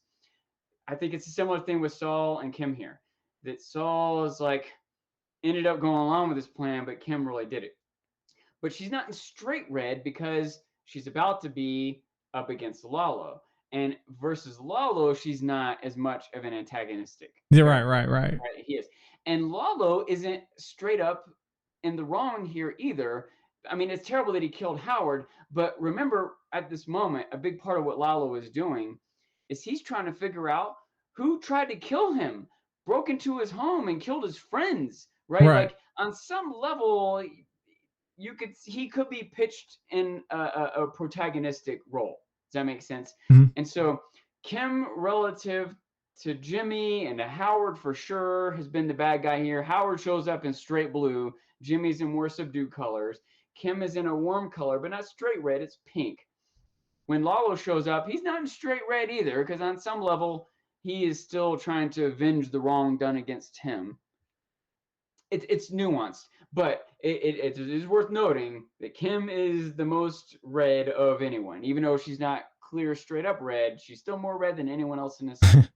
Also, to point out, Kim and Jimmy did not want Howard to die. As much as they want to screw him over, that's probably going to affect them psychologically. I'm not quite sure, but like, I mean, because in a way, they caused this to him. Like, his death is on their hands. I disagree with that. Well, I think that like if they didn't pull this ploy, he wouldn't have been there, which wouldn't have got him killed. That's what I meant to say. Say they didn't pull this ploy. Huh? Say instead they just let everything happen like it happened, and the case got settled, and they invited Howard over for dinner to celebrate settling Sandpiper. Right. And Howard showed up and killed Howard, and Lalo showed up and killed Howard. Right. Would it be their fault because they invited him over for dinner? I feel like it wouldn't be as bad because their mentality of what they were trying to do with him. Like, they may feel bad. Well, let me make that. Jimmy may feel more worse because he felt like he screwed him over and then he got killed. Right. Jimmy and Kim might feel extra guilty. That's what I meant. Yeah, okay. Right. And they wouldn't feel like it was their fault if they invited him over for dinner and Lalo showed up and killed him. And so they're having done him wrong, and then Lalo showed up and killing him will make them feel worse about it, but it doesn't make it their fault. Right. It's not the Jaguar's manufacturer's fault, right? Like if the Jaguar hadn't built that car, Howard wouldn't have been able to drive over there. Correct. Does that make sense? It's not. Is it Sandpiper's fault?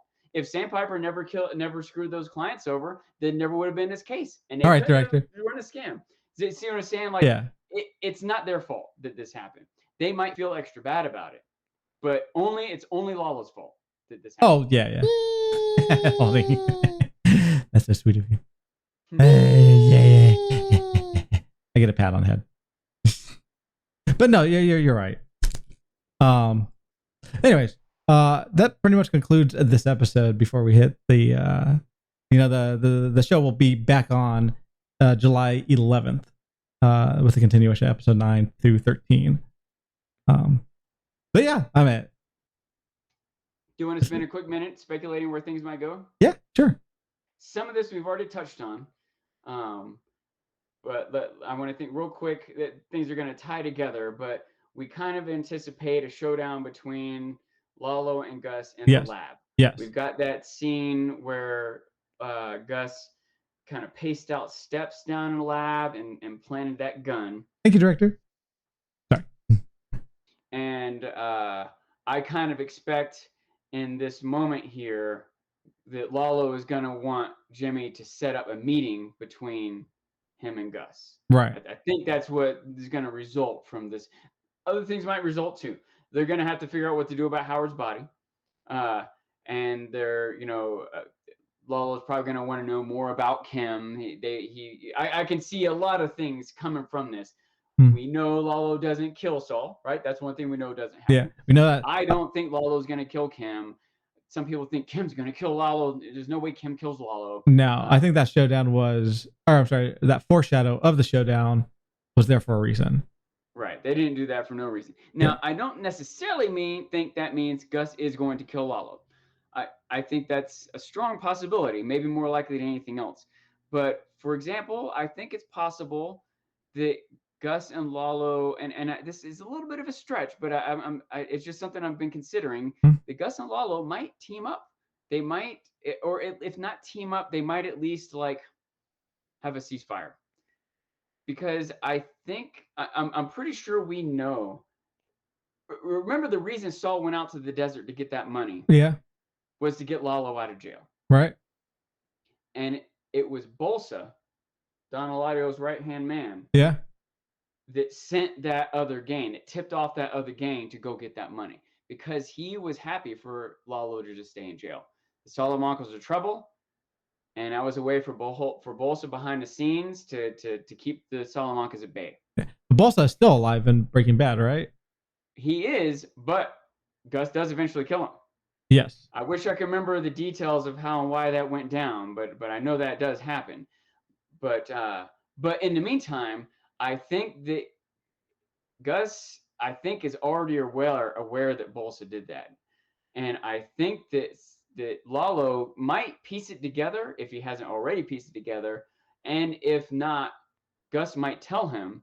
And Lalo might be suspicious, but I think it'll add up in his mind. And I think that all might be enough for Lalo to be like, all right, fine. If Gus has a gun on Lalo, right? So he could just kill him. And then Gus says, Bolsa is actually the one that set you up.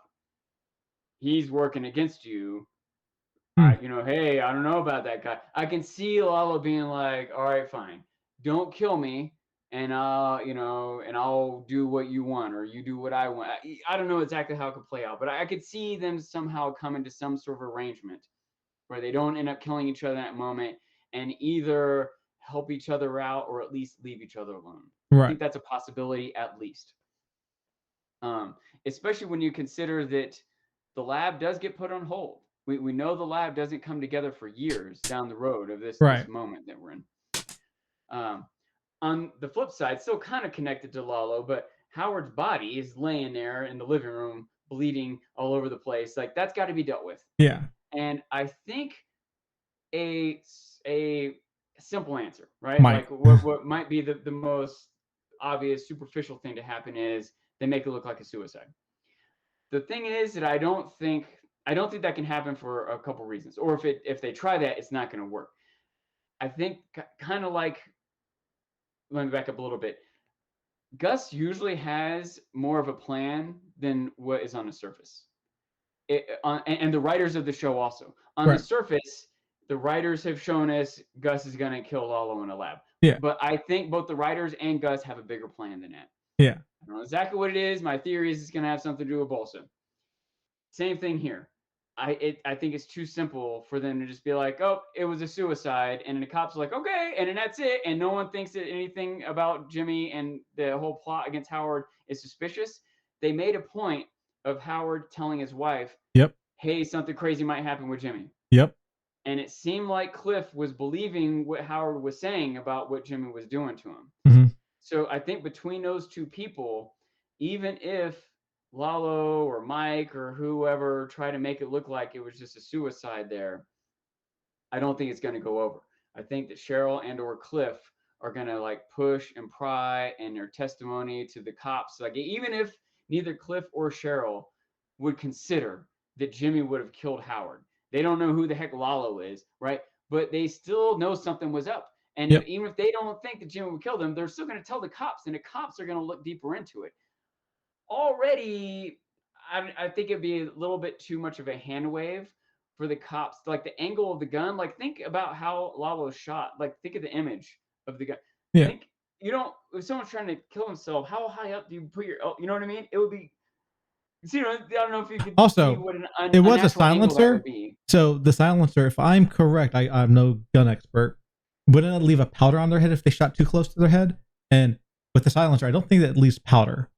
I'm not a gun expert, so I have no clue if that's actually true. But I don't really know. I don't know enough about the powder, but that maybe it makes sense. It might make the gun have been from a farther range, which might also show up in some kind of forensics analysis. I could see a lot of things. Like also Howard doesn't have a gun, probably. Like where did he get the gun? Like it's just a lot. If the police do any kind of investigation, there will be a lot of problems. It won't look on the up and up. I feel like honestly easier would be a car wreck, but I still don't know like what the burning it meant. Through his brain, a car wreck doesn't make sense either. Well, I was thinking of a fire, like it catching on fire, but still. You're right. There's a bullet through his brain. So how the heck did that happen? Yeah, like the skull will be cracked, and I mean, I don't know. I don't know. They could put a fake body, but where would they get the fake body on top of that, and they put the real body somewhere else? I don't know. It's a lot of like. They found dental records for Lalo. They would definitely have them for Howard. Exactly. That's what I was like. It seems like it's going to be more complicated than you're saying, than it.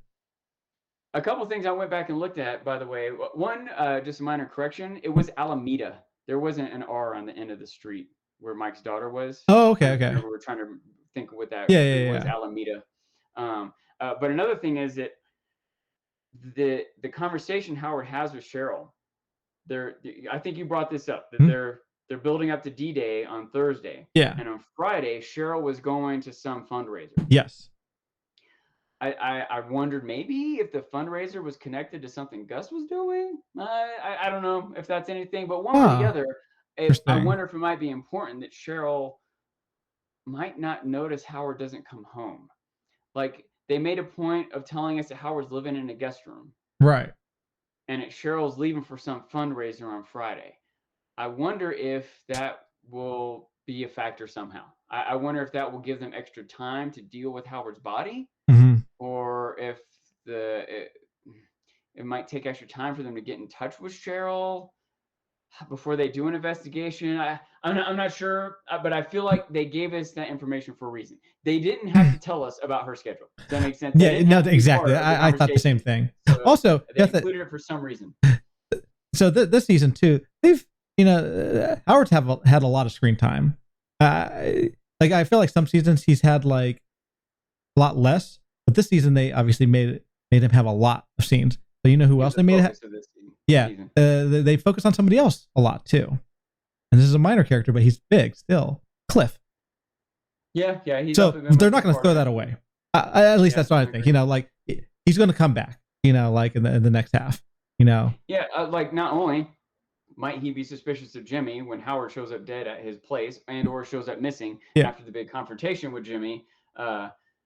That Cliff is at least aware of, even if he doesn't fully believe or understand it, he'll think a lot more about it when Howard shows up dead or missing, right? Yeah.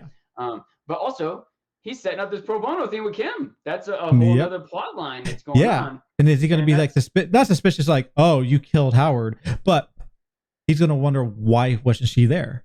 They could make up, like I think you said, they could make up something like, I blew my tire or something like that, but still going to be a conversation probably. But imagine if you whatever she makes up, Cliff might be more suspicious of it than it would have been before.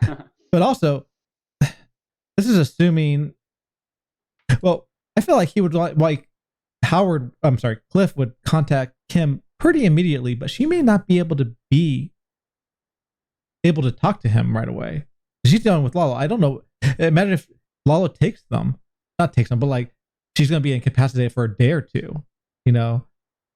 I'm just curious on how that's going to play out. Like, would that make Cliff? When is Cliff going to contact Kim? What do you think is going to make Cliff contact Kim? When she doesn't show up, he would contact her the next day. I would assume, right? I mean, I just assume. Like, yeah.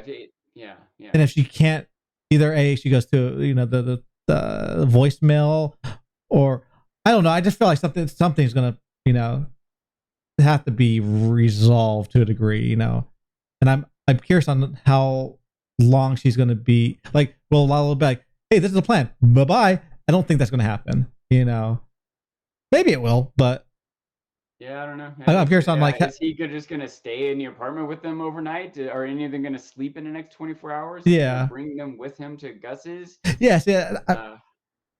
Yeah. I'm just curious about like how that's going to play out. Like, yeah. So that's a question in the back of my head, One thought process I went through was, what's going to happen to Hamlin McGill now? That is a good point. But Charles is gone. Like the HHM, the first H was Howard's dad. Actually, the second H is him, and the M is Chuck. Would it go to Jimmy? Why would it go to Jimmy? Because he's related to Chuck. Chuck, is Chuck's brother? Yeah. I don't know. Or would it go to Howard's wife? She might not care about it. Oh, that's a good point. If it does go to his wife, what would she do? Yeah. Him and Jimmy are about to have $1 million. Like, I don't know if they would like make.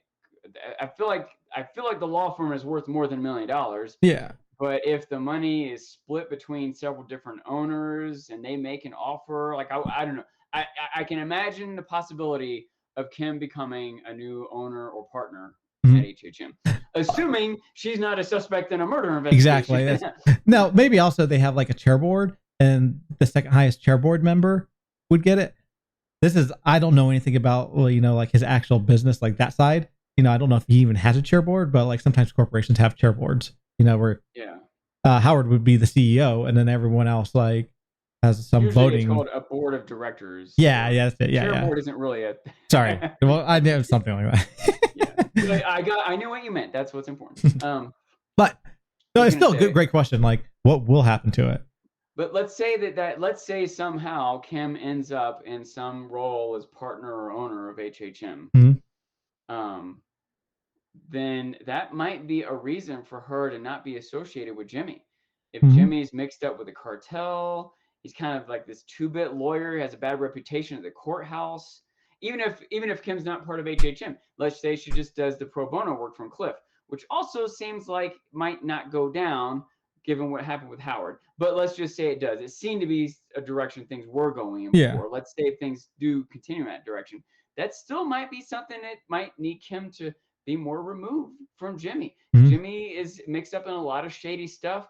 Even if some of the cartel stuff isn't fully known or can't be proved or whatever, he still doesn't have a good reputation at the courthouse right now. And I could see that being a reason. Some details to keep in mind. At one point in Breaking Bad, Jimmy said that he'd been divorced 3 times. You said Jimmy did? So, yeah. Okay. So it's possible. One, he might have been lying. He might have just been lying, right? He might have just made that up. Yeah.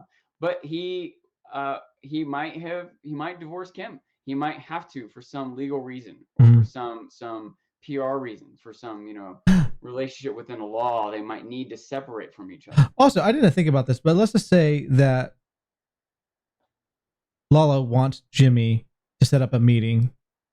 And like, obviously, like Jimmy could just refuse, but like it's most likely not. But how would Lalo know that Jimmy would keep to his word? I feel like he would keep Kim as like a hostage. Yeah, we keep both as hostages. Well, yeah. He's standing there with the gun. He could say, "All right, call up Gus." He's like, "I don't know Gus." Well, you know someone. Call up who you know. So then he calls up Mike. And then Mike says, "Hey Gus, it's Jimmy. Lalo's there with a gun. Like, have him come here." I can see how that plays out. Yeah, I'm really trying. Like, let's assume that, like, I mean, it most likely has to do with Gus, but who else would he want that may not be Gus, that may throw us off guard at his plans for? Lalo want? Yeah, like Lalo wants Gus. Well, he might want Bolsa. He might. I was thinking that. I started thinking about it. I was like, I wonder if he would make him meet with Bolsa. I'm trying to think of why, but I mean, obviously he's a lawyer, but like Jimmy could not have him meet up with Bolsa. He has no idea. Even if I think if Jimmy called Mike and wanted to get in touch with Bolsa, Mike might know who Bolsa is, but he would still have to go through Gus. Wait, but Lalo knows who Bolsa is, right? Lalo knows who Bolsa is for sure. Yeah. Well, can he figure out how to contact Bolsa himself? Lalo, good point. Lalo could probably contact Bolsa himself. Yeah. But he still may need Saul for something. I'm just saying it's most likely Gus, but I'm trying to think of another reason. If there's like a bigger picture that I'm not, because you do bring up Paul Saul a lot. So, anyway, I think that I like what you're thinking, right? What else could it be? Let's eliminate those to be more sure about what it is. Yeah, that's a lot of how my thought process works, also. But I can't. It makes way too much sense for Lalo to be using Jimmy to get to Gus. In one way or the other. Oh, cool. So I think, is that everything? Yeah, we got started late, so we probably need to wrap it up. But I guess I just did want to give a quick speculation. We touched on this also, but just the idea of like what could potentially happen to Kim. Remember that there was that moment when Jimmy was like getting ready to vacuum himself away. Yeah. That he gives this instruction to Francesca. He says, where are you going to be at November 12th at 3 p.m. And we know November 12th is Saul's birthday. She's like, well, I'll be there, but if the phone doesn't ring at 3, I'm leaving. He's like, don't worry, it'll ring. My theory is like that's like a sort of a mystery out there that people have been trying to figure out. Okay. And I don't remember that. Yeah. My theory is that it's Kim. That's his, that my theory is that he and Kim are estranged in some way, but they still care for each other and want to stay in touch. And a phone call on a birthday is how they do it. And even when Jimmy gets vacuumed away, Kim's going to make that call, and he can't be there to answer. So he's getting Francesca. Hey, you got to answer the phone and tell her what's going on. That's what I think. That's part of what makes me think that Kim is still alive, A. But B, that Kim is in some way separated from Saul in a Breaking Bad time period. So for some reason, they just can't interact with each other. Right. Even though they want to, even though they're still in love, that I don't think that like Kim tricks Jimmy and steals all his money. I don't think that's something that's going to happen. No, I don't think it's not Kim's her character. Kill Lalo. I don't think Kim's going to be killed. Yeah, because I think you pointed out it's too simple. Like everyone who's in Better Call Saul gets killed if they're not in Breaking Bad. Like that's just obviously it's an easy route, but it's almost lazy writing if you do it to everyone. Yeah. Same thing with the vacuum cleaner. I think that's kind of lazy writing too. It's an easy way to make someone just go away. Like in like the world of these characters, they go away and they're safe. But like as a writer, they're like, hey, they went away and they're safe, and they don't have to figure anything else. I don't think the writers are gonna be that lazy about it. They've already used that device 3 times in the past. I just don't think they're gonna do that again. Yeah. They don't even know about the vacuum guy. They don't even know who he is or what he does or anything. You know what I mean? Yeah. They don't have that little black book yet. One more obstacle they could work around is, but that actor's dead too. Like it doesn't mean they can't have him on a phone call, but I'm just saying it's just one more reason. When I line up the pros and cons, reasons why Kim might or might not be vacuumed away, there's like 1 or 2 she might, and 10 why she won't. Right, and it's the same with her dying. There's a couple that make sense, but then the rest just the fact that we see Gene in Nebraska and we know that's where Kim is from, even though seem unlikely. Didn't someone say that the ending is not going to be happy? I thought I heard that. The writers have said something to the effect of this show is a tragedy. Don't expect a happy ending. The problem is that we don't know what end they're talking about, right? There's like the end of this storyline we're watching with Saul and Howard and Kim and Lalo, like that's gonna end. But there's also the Gene storyline, which is post Breaking Bad.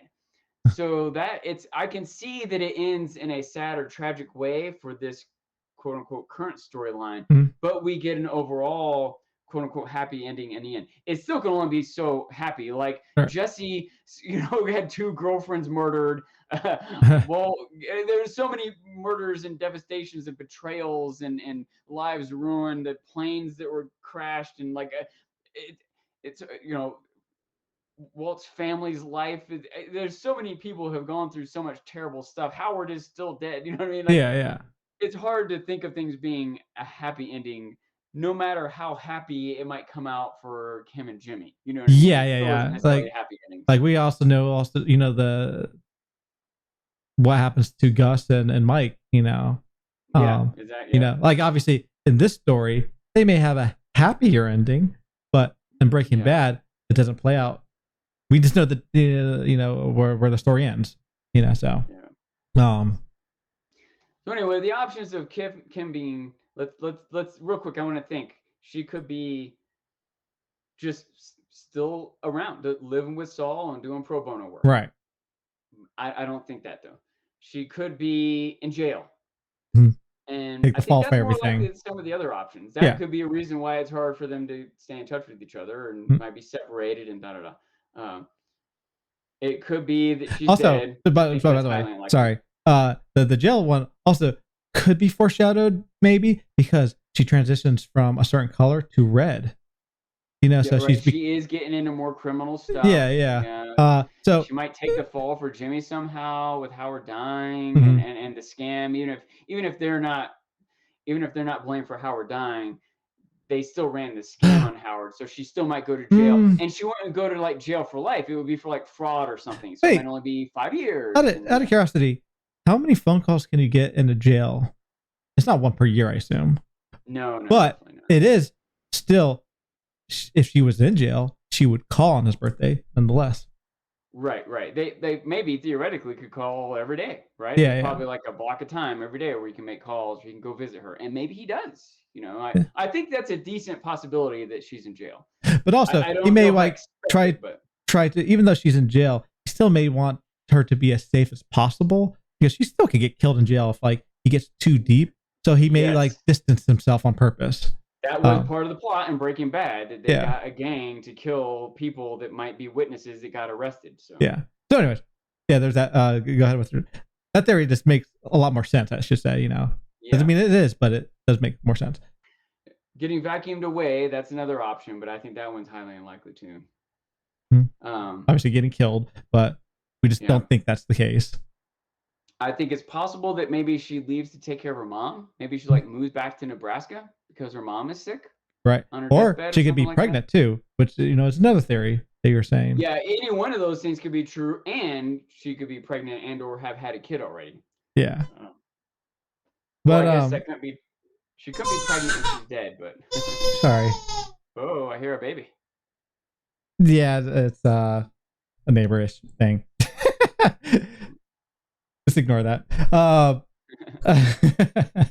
But anyways, but yeah. So there's a lot of possibilities. Be looking out for clues for all those things in this next episode. So, but I think this will wrap it up. All right. Oh, no. But thanks everyone for watching, and I will be on later on this week. We'll be doing more of these when Better Call Saul comes back on July 11th, around that time period, at least for these reviews, until it finishes. But thanks to everyone for watching, and you guys have a good night. Bye-bye.